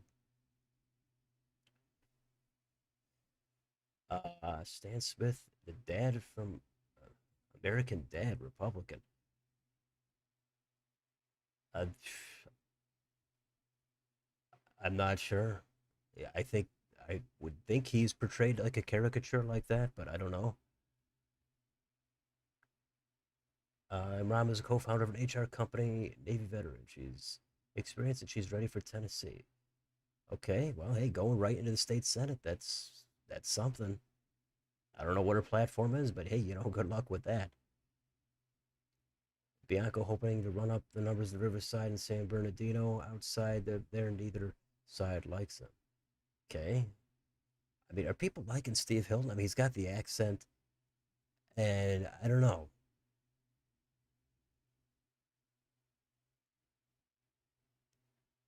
The poll with Osborne up 5 is from Tavern Research. Polling 1165 people. Okay. But I mean, is it commissioned by Osborne? Is it it's not an internal, or it is an internal? I mean, every poll I've seen that showed Osborne tied or in the lead was an internal, I think. Democrats passed progressive reforms when Ralph Northam was governor. 45 days of early voting is a bit extreme, though. 15 days, even 20 is fine. Yeah, the 45, I think, is that not the longest in the U.S.? That is a very long time. 45 days. I mean, before it was just election day. So going from 0 to 45 is just, that's a ton.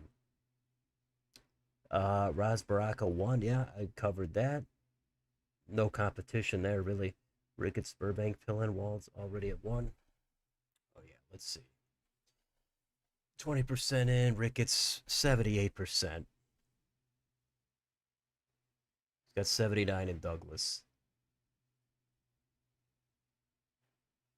Burbank at 90%. Well, they're already up to 49%. They're going to have more in here than West Virginia.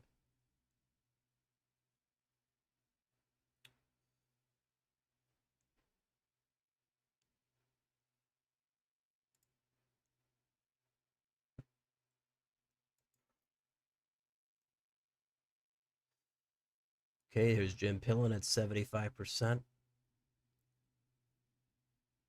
And it's going to be him facing Lynn Waltz. And that's going to be your matchup. Pillin, I think his approval rating not super high. So could be a potential sleeper in the works here. I mean, if it could happen in Kansas, it could happen here in Nebraska.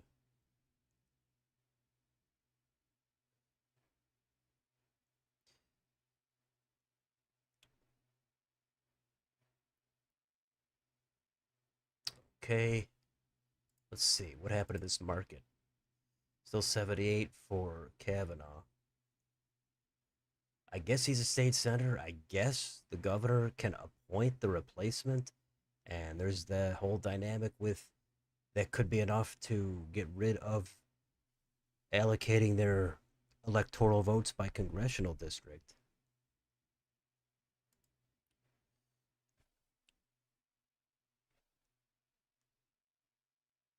Yeah, how did they get 60% in 5 minutes? Hey, some states just know what they're doing.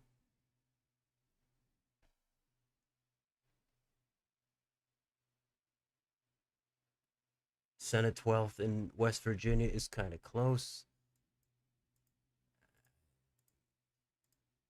Well, let's see.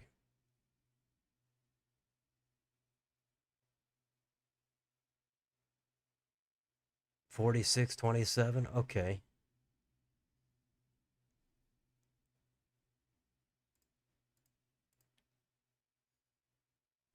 Okay.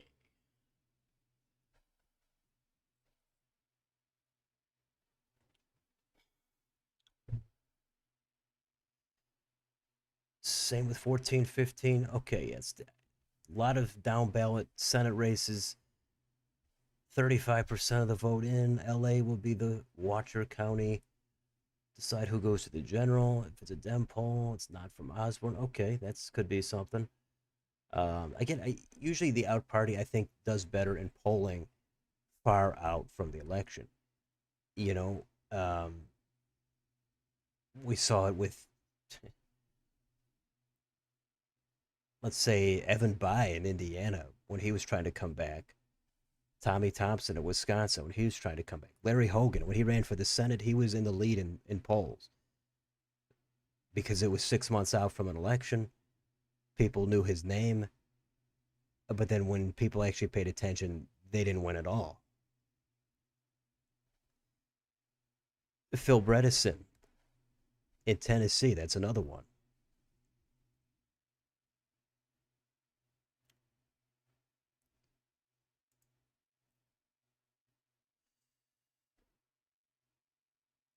Here's Secretary of State, pretty close here, 1% lead for the incumbent. Don't know the dynamics of this race, but always nice to see a tied county here at 12 votes.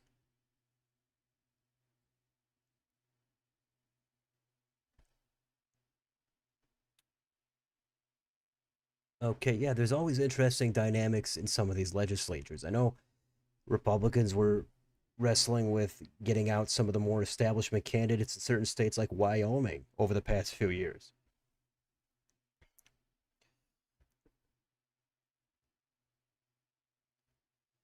You heard there will be Democratic primary opposition to Fetterman, I think you mean, in 28, with Connor Lamb being the talk of the town. Yeah, we covered that earlier, like an hour ago. Yeah, Connor Lamb, who he lost to Fetterman in the primary last time, he could be the guy. But I was saying that in that race, Fetterman was the more progressive candidate. So now what happens next time? It would be Lamb running as the progressive and Fetterman running as the establishment moderate.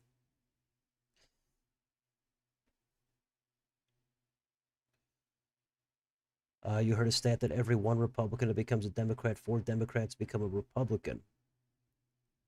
If true, how would the Democrats plan for the future? I don't know the source of that. I could imagine it could be some of the recent voter registration shifts we've seen over the past year and a half, where Dems really hemorrhaged a lot of registered voters. I mean, I do the videos every month on them. I should have one up in the next week. And maybe Dems start evening it out here as of late. But yeah, Dems have lost a lot of voters. Probably could be just legacy voters, ancestral Dems slowly becoming Republicans, even though they've been voting that way a while.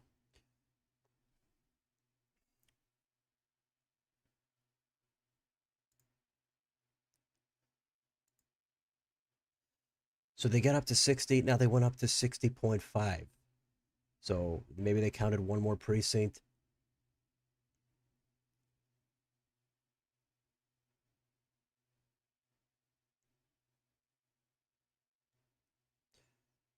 So yeah, this is really where most of the vote is. Douglas County, I guess a little bit surrounding that. Your mom will be a Republican MAGA for the state Senate. Okay. And that was Tennessee, right? Well, so pretty good chance there for her to win. Thus, she's running near one of the major cities. Saw that about West Virginia. A few races aren't even close, even though the battle the battle between the two of them. You also heard Democrats are gaining more with suburban white voters. Uh, I would think I would think they're going to gain with almost anybody at this point, given you know the traction we've seen in specials and inflation and all that. Just like Dems lost it pretty much across the board in 24. A few West Virginia state delegates lost renomination. Gotcha. Okay, it catches us up there on the comments. So again, appreciate everybody in here for another stream. Always like to take a moment to acknowledge the people in here. That's what it's all about. I'm not doing this just for myself. So, channel's been not exactly surging, to put it mildly, the past year plus, year and a half, really. So it's tough to have a lot of motivation for the channel and to do a lot of different things, given the views, the subs, channel subscribers, the channel members, all that stuff is kind of taking a hit.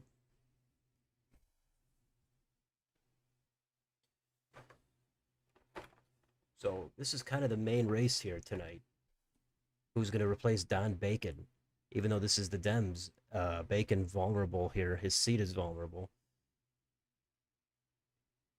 So Dems look like they're going to have a pickup here, and this is going to determine who's going to replace him.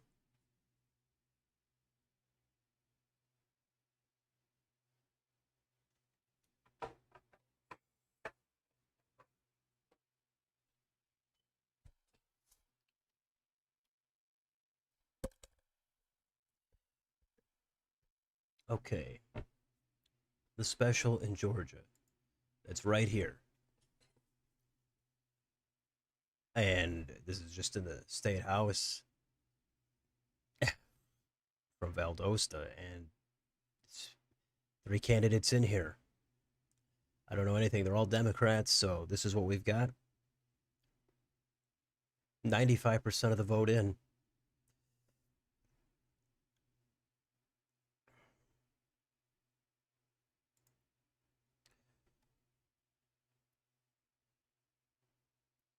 Okay, West Virginia State House 51 has officially flipped. All right, gotcha.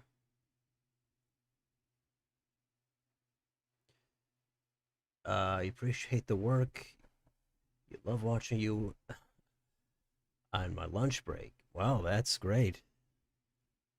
I appreciate that. I mean, what kind of lunch break are you? Is it like a an office break room? Are you out in a truck? Or is it a home office maybe? Or always interested to know what people think, what they do.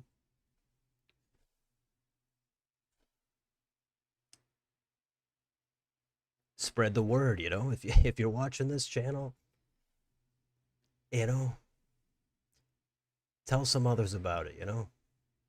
It's not for everybody. Some people, it's not their thing. They want to go full on, full echo chamber or full on in one direction or the other. It's always hard for me to go totally in one direction just because I think everything's much more complex than that. Jimmy Carter was the last Democrat to win Georgia over 10%. Okay. Check your post. What, where, and what?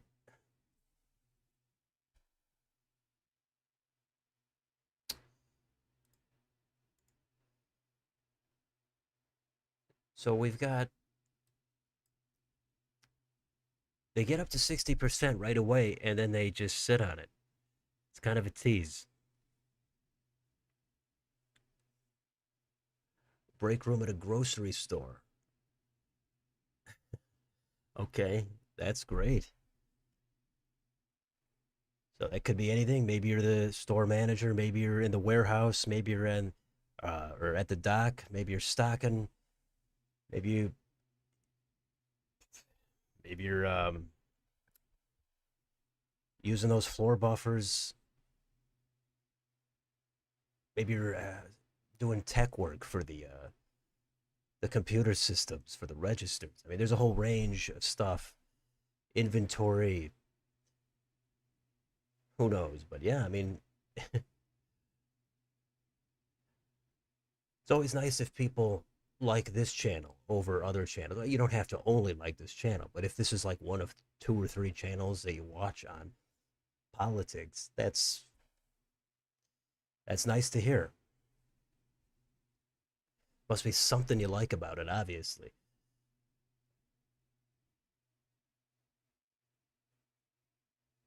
All right, you've seen enough. Well, that's I think that's what Dave Wasserman says. So good to see you, and we'll see you possibly next week. I don't know. I'm not sure. I know there's a lot of primaries coming up. I'm not going to be able to do them all. Uh, I don't know, but we'll see. Appreciate it.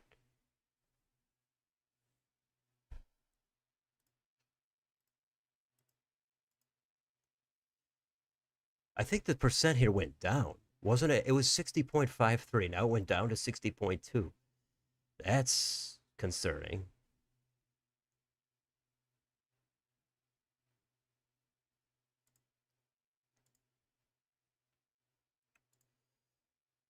So this is kind of the main race.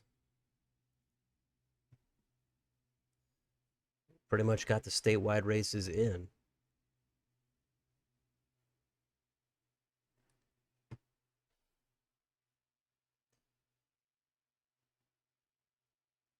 And yeah, let's see what is coming up again. Well, on May 16th, we've got Louisiana. I don't even know if that's happening still. And then next week, we've got 6 states here, and then the runoff in Texas. So a lot coming up here. Not sure about streams. I'm probably gonna miss a couple of these, but we'll see. I mean, at least a couple in the next month.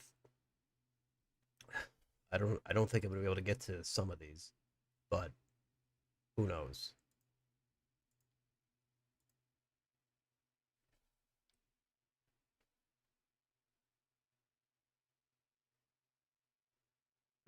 Yeah, a lot of action next week.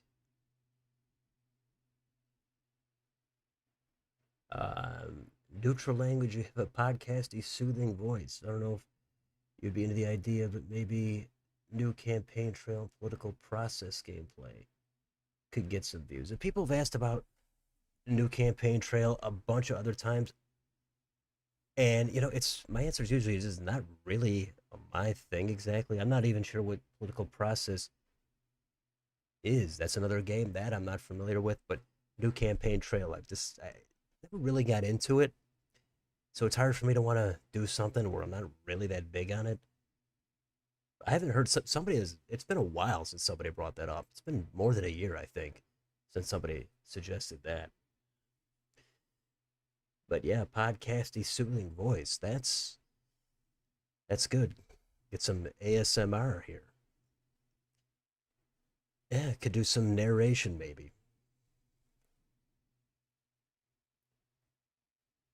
There's a petition to recall Governor Landry due to that. Uh, Due to, I'm assuming, the map redraw, but I don't know how much that's going to go anywhere. But yeah, we'll see. Can't wait for the Texas runoff. Oh yeah, that's we're still waiting to see if Trump endorses in that race. For a while, it was going to be he's going to endorse Cornyn. Then he's not going to endorse. First, it was going to be Paxton. Then maybe Cornyn. Then nobody. And I think, what's the point of the endorsement if you're just going to only endorse if you think you're going to win, and you don't want to endorse in a close race?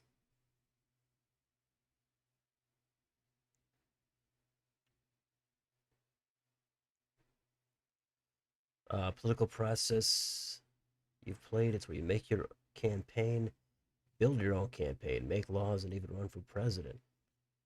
Okay. I mean, in theory, there could be some mild interest in that, but it all depends on how it actually goes. Um, I don't even know how it would work if you can pass your own laws. How do they determine what works, what doesn't?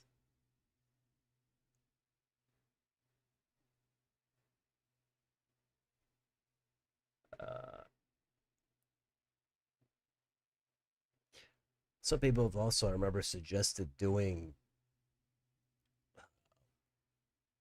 election day videos or fake elections. I forgot the term. Fit the fake elections as they happen on a fake election day, or even predicting it ahead of time, but going through the poll closings, calling states. That that always wasn't really interesting for me either. That would take a lot of effort with graphics, and it's just me making stuff up. And I don't know how many people would even want to see that. I mean, if it would bring in 100,000 views, yeah, that's one thing. But the videos already, can take. It depends. Some of them can take an hour and a half. Some of them could take 3 hours or more, depending on what kind of research and preparation there is. So to spend more time, or even 3 hours or 2 hours sometimes, that's a lot of time, especially if it's only going to be 230 views or something like that.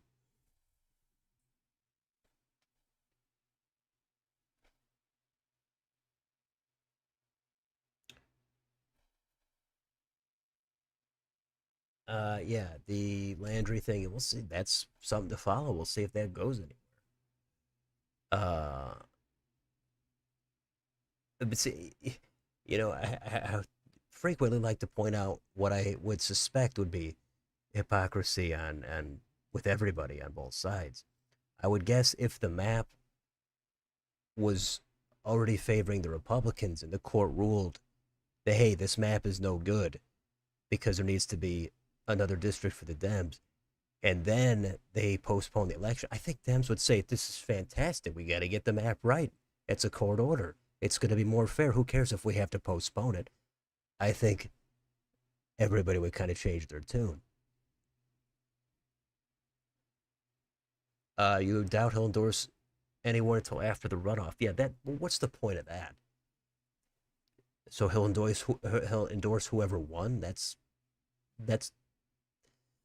not really that courageous. I mean, the Trump endorsement actually does tend to carry some weight. Political process, kind of like new campaign trail, but without the questions, and after you can actually make bills and fundraising ads. That's interesting. Sounds like a lot of effort. Yeah, I know it's tough to figure out what would spark the channel, bring in a ton of views, ton of subs, but there's enough variety on here, and there's the consistency, and I've been covering everything. I'd like to think that that's enough, but apparently it's not.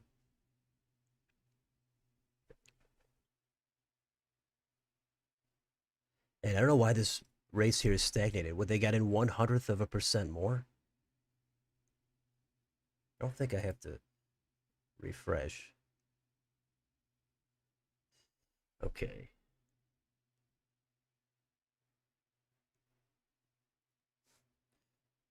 California Republican Party didn't endorse any candidate for governor, but Bianco got the majority of delegates, despite Hilton endorsement from Trump. Yeah, I did hear that. And yeah, the state party endorsements. I don't know who really cares about those. I mean, I guess they're relevant in their own sense, but I don't know how much it really matters. But yeah, a lot of times people, the parties and the incumbents, they don't want to endorse a successor if there's going to be competition. It's so. I get it. They don't want to shake it up. They don't want to rock the boat against their own party. But come on, unless it's their like pet candidate, they usually like to stay out of it. The prediction markets predict a no Trump endorsement for either candidate. Okay. I wonder how high that is at this point.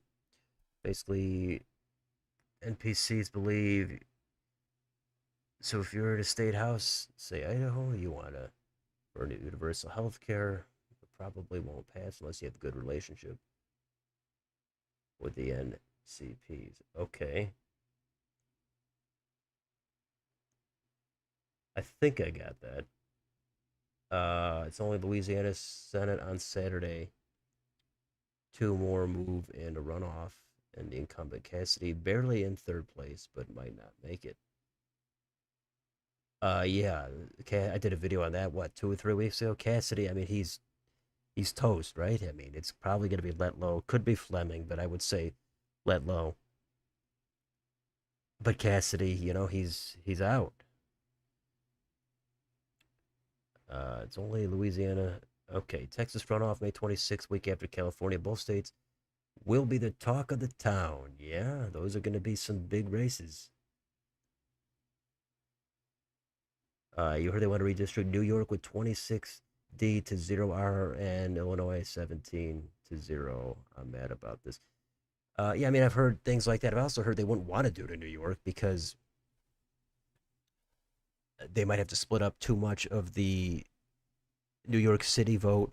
Too many non-white voters would go spread out, and they might elect too many, I guess, white Democrats. And I guess that is a big thing for the Dems. Um, but I mean, yeah, the extreme 26 to 0, 17 to 0. I mean, yeah, the maps are already pretty bad. New York's had to tinker with their map a few times the past 5 years, but the maps are already not that great. Of course, Illinois had maybe I thought it was the worst map for a while. Now I think that's might be down a little bit given some of the redraws. But and then New York was already pretty bad, but then Republicans eventually got a better map, and then the Dems went back, made it a little bit more Dem friendly. So it's so then to go to some extreme, 26-0, and plus Dems are going to be losing more seats in these states after the next census. I mean, basically, yeah, every state is kind of just should be going, zero for the other party. Then, I mean, some states it'd be tough. I don't think the Dems in Nevada could get 4 seats, but I know these extreme gerrymanders. It's it's pretty bad. I'm not sure Trump endorsement would help. Recently, it might even hurt him. For Cassidy, I'm not sure who we're talking here. Cassidy looks like a skinwalker. Okay, congressional districts in Virginia got blocked by the Virginia Supreme Court. Now Democrats are going to the U.S. Supreme Court to overturn the ruling and allow the new congressional districts. Yeah, I heard about that. Probably not going anywhere, but Virginia thankfully got struck down. Yeah, 4-3, kind of a close one. Um, my bigger problem for that one is just the wording on the ballot question. It was just very misleading. I think ballot questions should really just they should not put in the subject it's a subjective language about fairness or what's better or worse. They have to just say as a matter of fact, should this happen? Use the objective language. And because you can't just say, hey, I think do you want to vote for this fair thing? That's that I don't think works at all. Um, but I guess that wasn't the big issue in that ruling.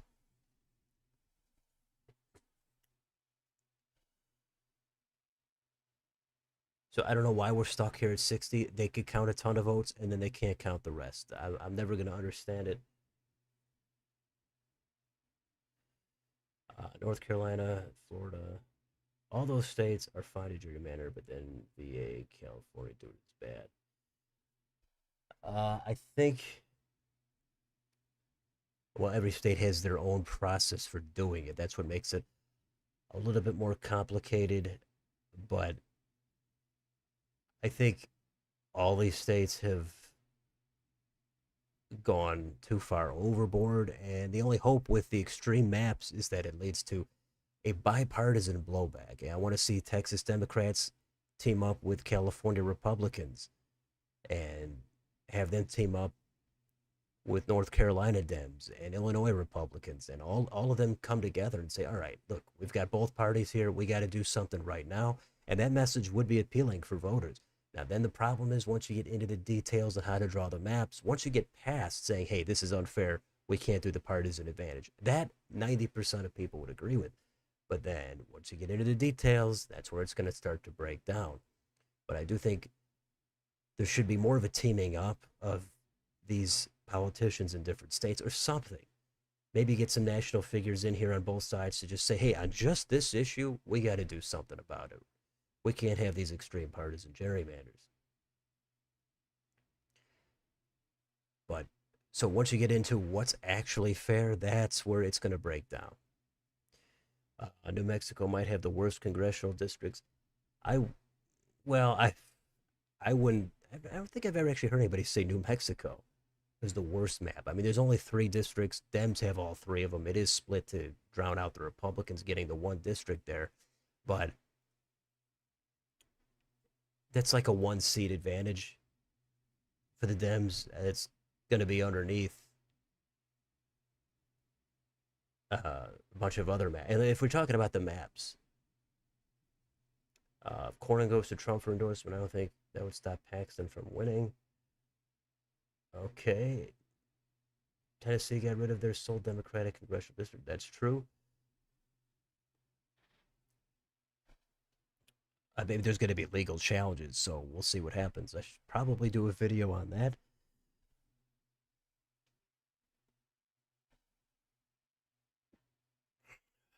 If New York goes through 26-0. Yeah, see these blues, the big blue states, even the small ones, they easily can have zero Republicans. Like they could go zero, I guess. But it's tough for these huge Republicans, Texas and Florida, to go zero Dems.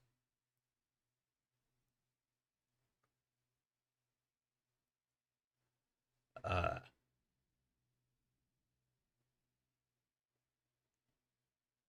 you went to Dave's redistricting app where you can make your congressional districts. Turns out the GOP can win two districts in New Mexico. I mean, if you gerrymander it for the Republicans, is that what you're saying? Or on a neutral map?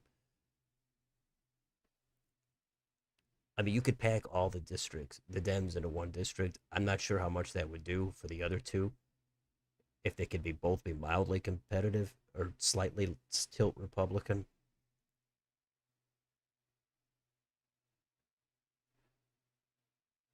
You could draw out that Kansas City gerrymander and split it, be fully Republican.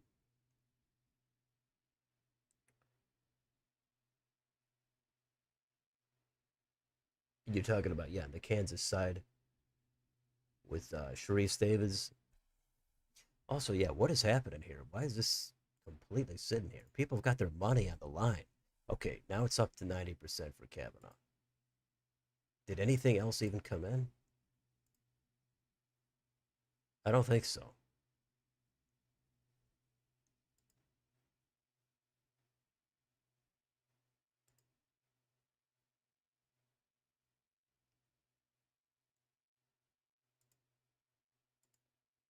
Oh, now look at this. We got a lead change here on this Secretary of State race. Look at this county here. It's huge. Cherry County. And it has the red to go with it. Okay. You're from Nebraska. You hope Scott Peterson wins. Okay. For Secretary of State. Why? What's the deal with Peterson? He's beating the incumbent here.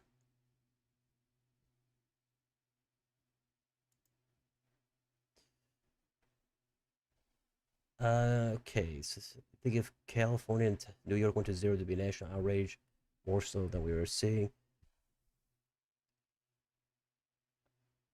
The more outraged both sides are, maybe there'd be something that happens. But the problem is, eh, again, trying to get to the details of how to solve it.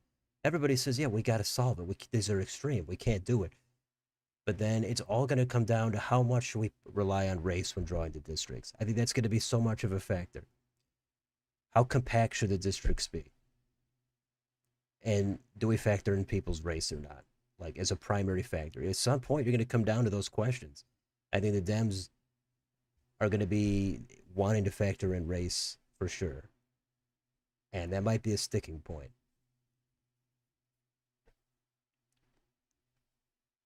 Also, House expansion. That's another topic. Other reforms could be discussed as well, but it's going to be tough to do something where enough people agree on a solution. Everybody can agree on the problem. It's kind of like healthcare, right?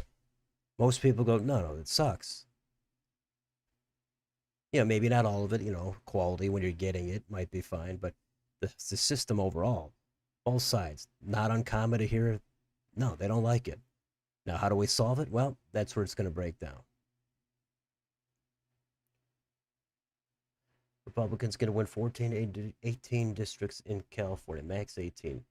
Yeah, the California map was very imbalanced. They had the commission, but yeah, Republicans had so few seats. Now they have almost no seats, but before they had few seats. And with so many districts, you think they would give, yeah, probably 14, 15, 16.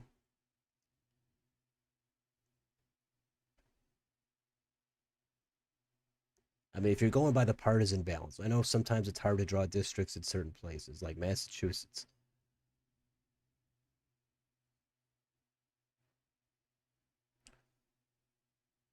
Uh, okay. Dave's redistricting. You found out you can make a map of Arkansas as 2-2.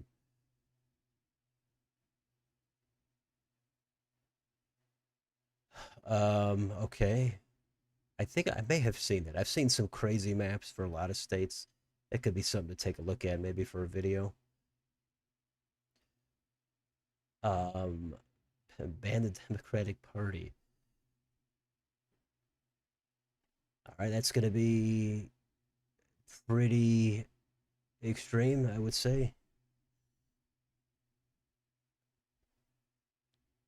And even if one party was banned, you just have the same ideology shift into the main party, and you'd have different factions. That's what I would suspect would happen.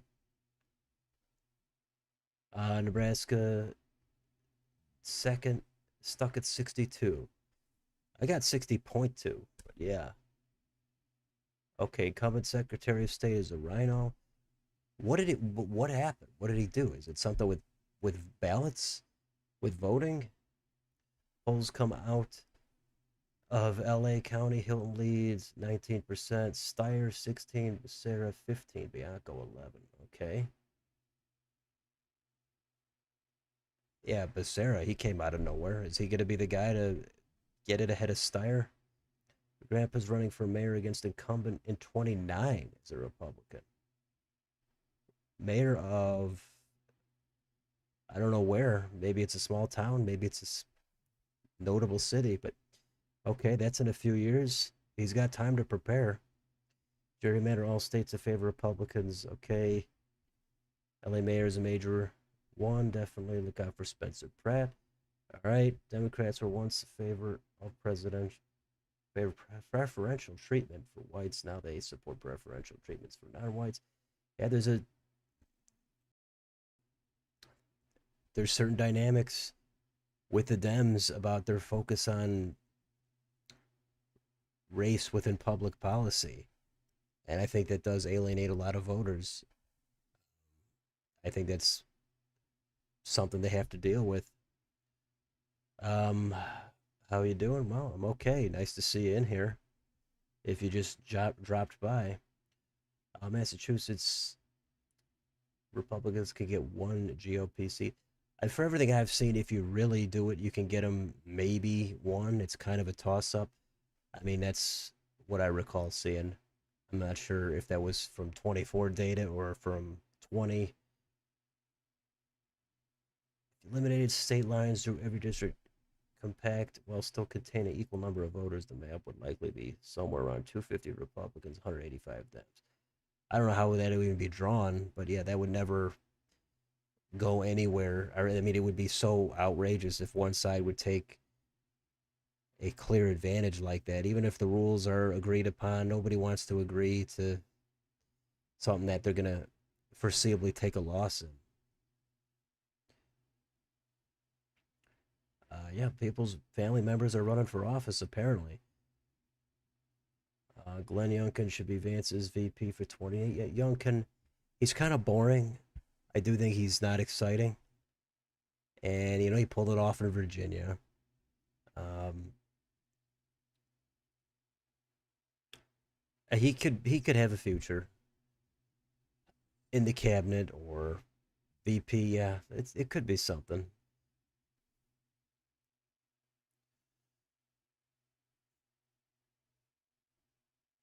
Uh,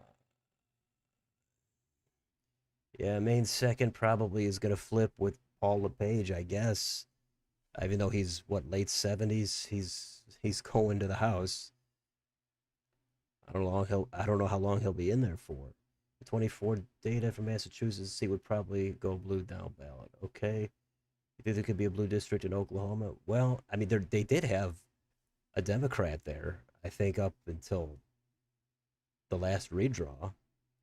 Kendra Horn, right? She was in there, and then the map got redrawn, and I think it can be done. I don't know. I'd have to get the current data, but if you focus just on Oklahoma City and get in Tulsa, maybe. I'd have to double check.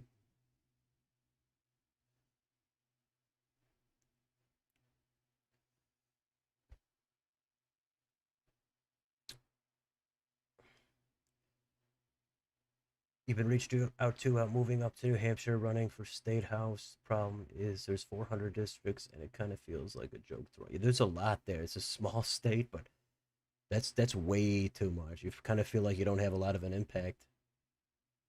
But hey, if you got a call for that, that's pretty interesting. If the house cap should be removed or restrict redistricting to the census every decade. Yeah, the house cap. I think that's probably going to be talked about more often. What do we go up to? How are we going to agree on it? And then only every decade. I mean, yeah, that's what we're going to do, but how to actually draw them is going to really it's going to really be what the big sticking point is, I think.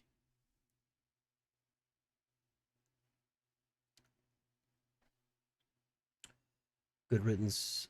Blue Dog Dem is gone in Maine. Well, but you might get a Republican in there instead. Someone who leans left. There are sure states that are gerrymandered for Dems, but the recent discourse about New England not having any Republicans in the House is dumb.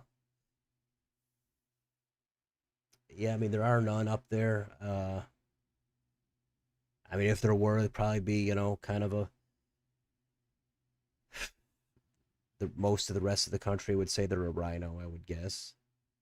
But yeah, it's been a little while since they've had any.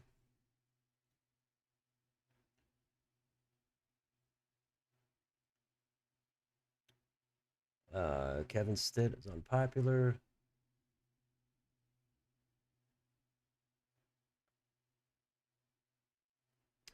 Okay, yeah, Paul LePage, he barely won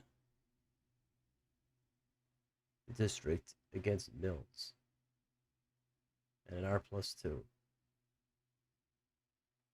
And he lost to Mills running for governor again. Yeah, I mean, like, big time. Like, wasn't that 10 points? It was over 10, I think, statewide, after he had already won two times. But, I know the first time was a plurality. Maybe the second time was as well. To have the best chance of winning, Vance should pick John James at Michigan. Well, John James, first of all, I mean, I think he should win something statewide, such as he's running for governor now. Of course, it's heating up against Perry Johnson, but John James, he's been that candidate. He's been touted, running for the Senate back to back times. Then he goes down to the U.S. House and he wins, but it's not that close, or it's not that convincing.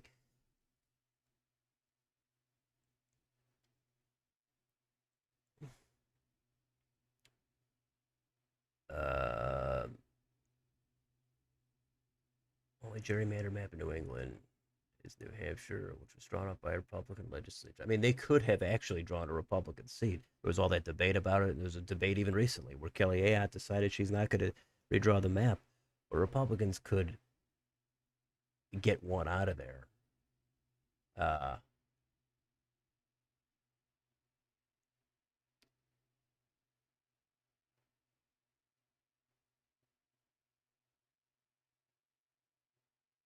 let's see. Do you hear Debs flip the mayoral seat of Waukesha, Wisconsin? Yes, I did.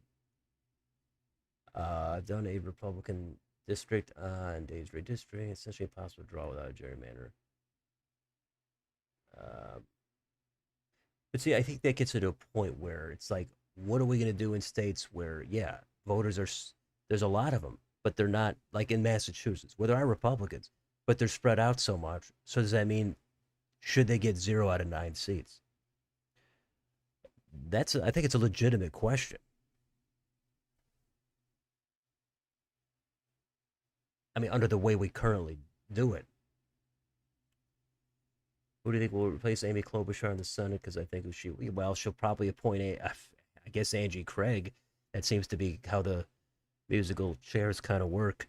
Where I guess Flanagan is favored seemingly to win, but if somehow Craig comes back and then maybe she appoints the other one, but I would think Klobuchar would appoint Angie Craig is my guess. That seems to be what I've heard. But again, hey, I don't know. There could be other candidates in the race that I'm unaware of. And this is still sitting here. We've got like nothing going on here.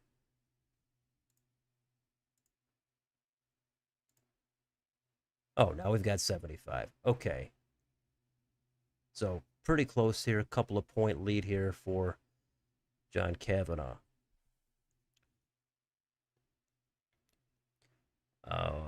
Okay. Overturn Obergefell. Well, some people want to do that as an independent or an independent commission should be part set up for redistricting.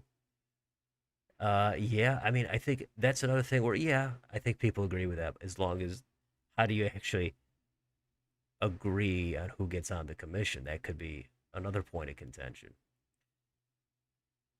And then again, I think it's going to come down. I think yeah, how two sticking points are going to be how much are you supposed to rely on race? Either you have if you rely on it at all, you're going to get to a point where you go, hey, we're either going to have to suppress one of these parties or suppress one of these racial groups, and that's going to be a debate, I think. And then also the how compact should the districts be?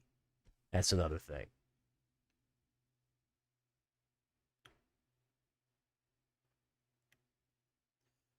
Okay, there's a Reagan quote there. Minnesota's going to elect Somali. Uh, okay, who would win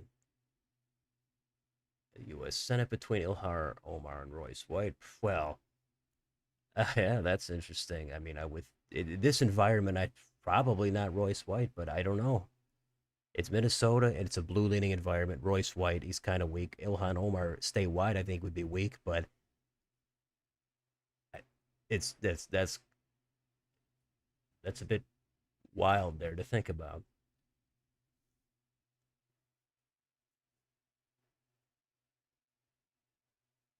Uh, okay, yeah, I know there's a little bit of spam here. Let's keep that down. Let's see. Republicans running bad candidates already hurt them badly in 22. Yeah, I don't know. Maybe we've yet to. Maybe we'll see an environment where Dems run some bad candidates and they go too extreme or too controversial or whatever.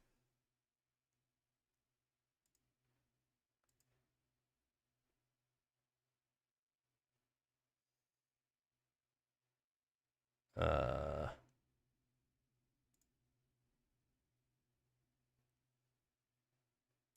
okay.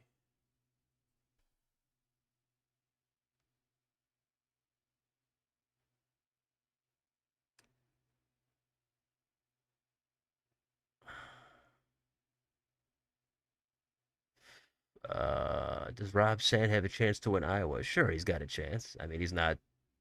I'd say he's the underdog still. I've seen the polling, but again, early polling is just. It's very enticing if you're the out party. You go, hey, look at this polling. We're gonna win this thing, or we're gonna at least got a good shot. But yeah, there's so many examples again where it doesn't pan out. But he's got a shot at winning it. It's governor. It's not for president. He's already elected statewide. It's a blue leaning year. Back in 18, um, Kim Reynolds, she barely won, or it was very close over Fred Hubble. And just like in Ohio, DeWine against Richard Cordray.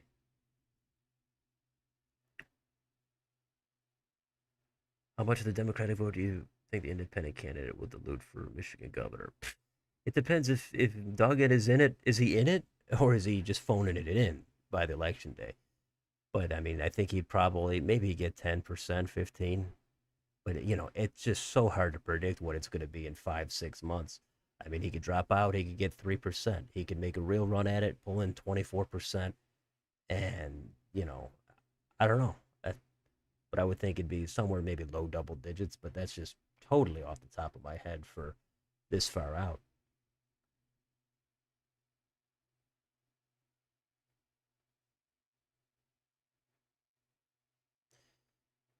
Yeah, Randy Feenstra, he hasn't led anything, but it's early. Feenstra from the red part of the state.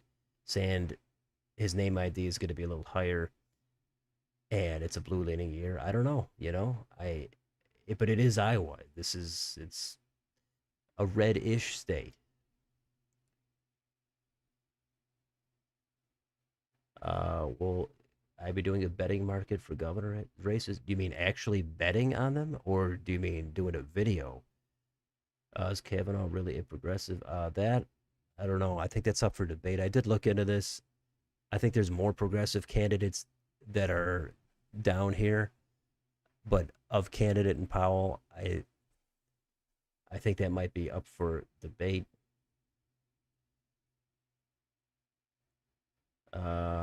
Anderson wins the Democratic primary. Oh yeah, let's see. Forgot about West Virginia.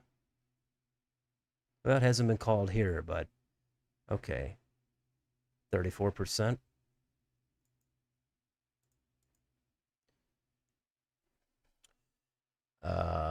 If Watley wins, will Dems think? What will they think went wrong for Cooper? Well, they'll probably just think that federally the state does lean a little bit red, and Cooper must have ran a little bit weaker of a campaign. Maybe some stuff he did as governor comes back to haunt him, and maybe Watley runs a nice campaign.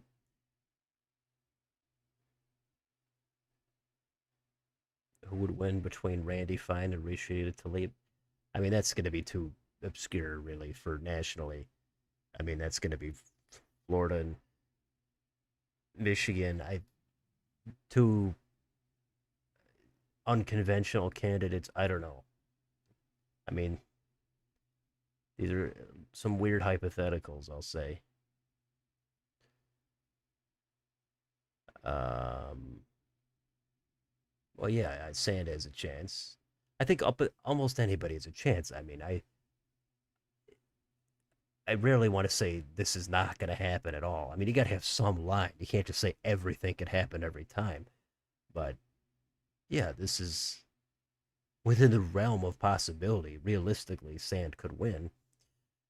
Video on the betting markets. I mean, I've done one for like last week. I did one for uh, the Senate or the governors. I did one last week.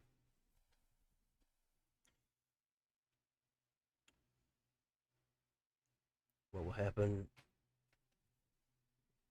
first? America elects a communist or national socialist? I mean, these are so out there. I can't really, you know, it's however you want to think about them. Republicans have been weakening the governors. For Iowa, and Republicans are spending more money. Did they usual for a lane red state? I mean, I think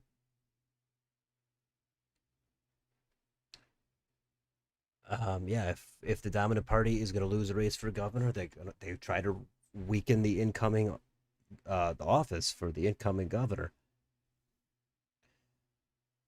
Okay, Angela Davis or David Duke. That I mean, we gotta. I these have to be semi-realistic. Otherwise, it's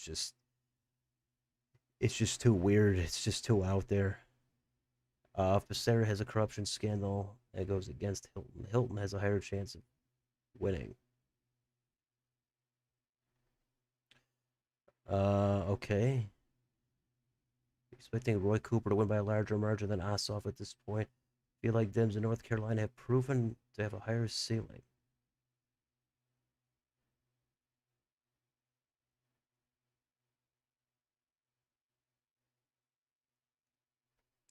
Would you be surprised if Sand wins? Right now, mildly surprised. I would be mild. I would be a little bit, because I would think he's the underdog, but I wouldn't be shocked at all. Really, I think he's capable of winning it. Okay. Well, what video did I put out last week? I think that was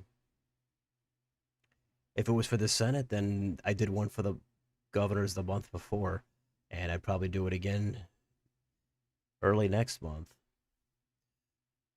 I mean, between Becerra and Steyer, I mean, given Steyer is the outsider, he's going to be probably viewed as more fringy. I would think Becerra would be the more establishment, safer choice.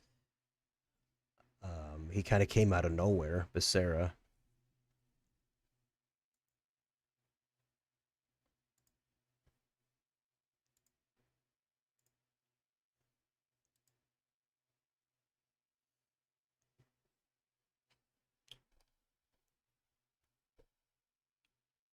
Wisconsin governor, Dem primary. A lot of candidates in there, and that seems like it's changed a little bit over the past month or two. So I'd have to brush up on that, but I don't know. It might not be Barnes anymore. So we'll see. But that's kind of crowded. I don't think anybody was walking away with that one.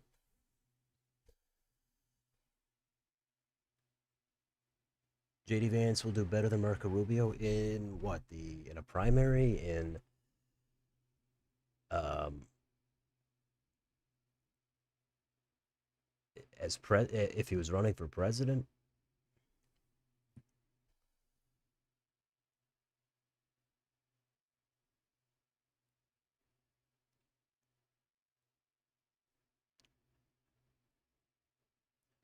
20% undecided for California governor. Yeah, late movers. Couple of hearts coming in. There's still early voting going on in California. I would think it. I mean, shouldn't it go what right before the election? You just voted. Okay, imagine 20 election between Liz Cheney and RFK Jr. Yeah, I mean, wacky matchups. They're always, you know, they're kind of fun for 2 seconds, but what else can you, what can you really do with these extreme hypotheticals?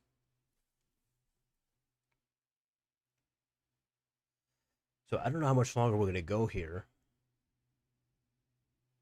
uh, but I think we pretty much got everything done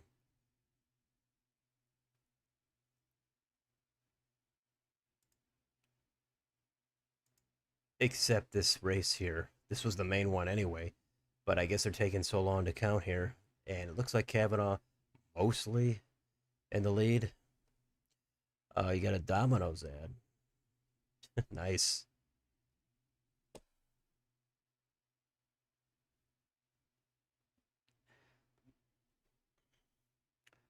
Yeah, Liz Cheney, or Cheney's daughter would be a Dem. RFK, his son would be a Republican 20 years ago. Yeah, hey, times change. Who? Yeah, that's why predictions so many times they're only going to get you so far. Yeah, Becerra. I mean, some Democrat has got to be favored in California.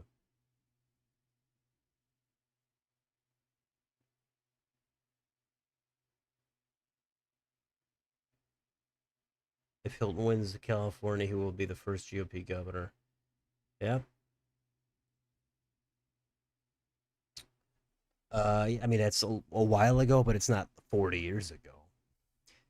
Even Harris, when she won Attorney General, I think she won a close one.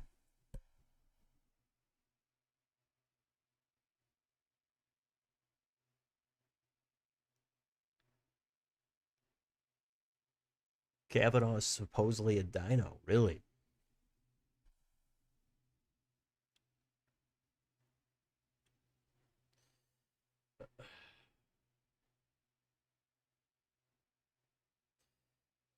Well, let's see. I think we'll probably wind it down. We'll wind it down soon here because um, we pretty much got it wrapped up.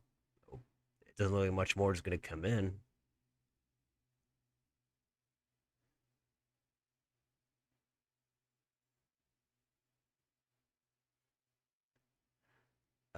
Only district attorney who is independent but leans Republican. Okay.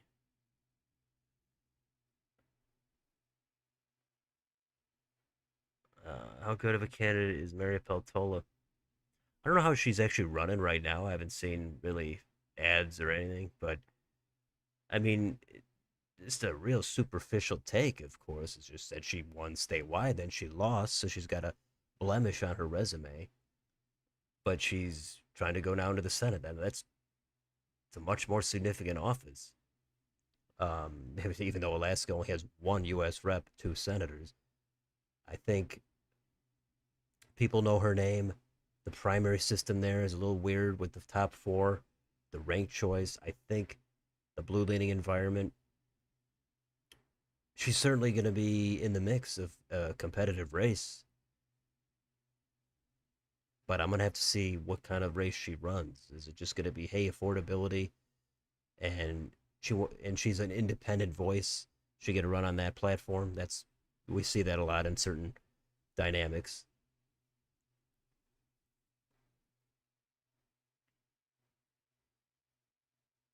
Yeah, this thing is stuck. I mean, we can't sit here all night. Bianco's leading Inland Empire, NorCal. Well, Hilton leads LAO's Orange County. San Diego counties along outer regions of Central Valley. But upset for either party would happen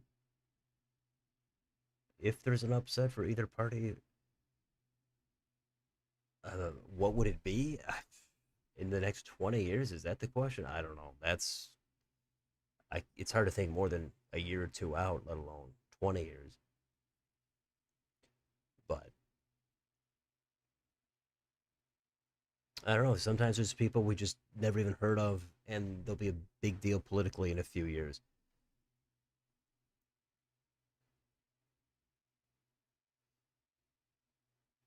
Yeah, some of these are some spammy comments here. I will say, try to keep that to a minimum. But we are going to be winding it down here momentarily. No, there's not going to be any reading at this point. Just replay this if you want to submit or hear a soothing voice put you to sleep.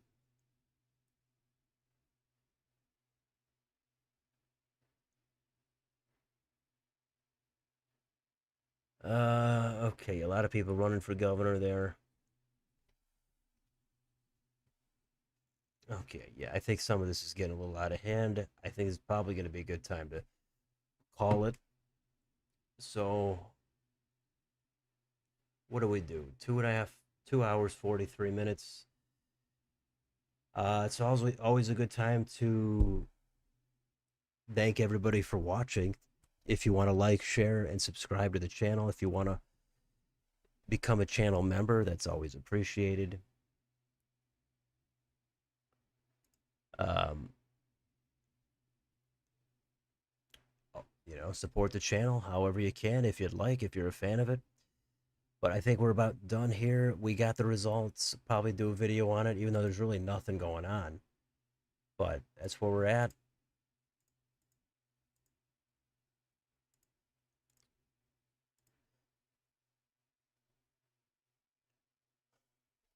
So again, thanks for everybody for coming out for another stream. Not sure when the next one will be. There's a chance it's next Tuesday, but I can't guarantee it. I know some of these upcoming ones I'm not going to be able to do, but um, that's going to be it for this one. So appreciate everybody. Have a great night. Thanks for watching.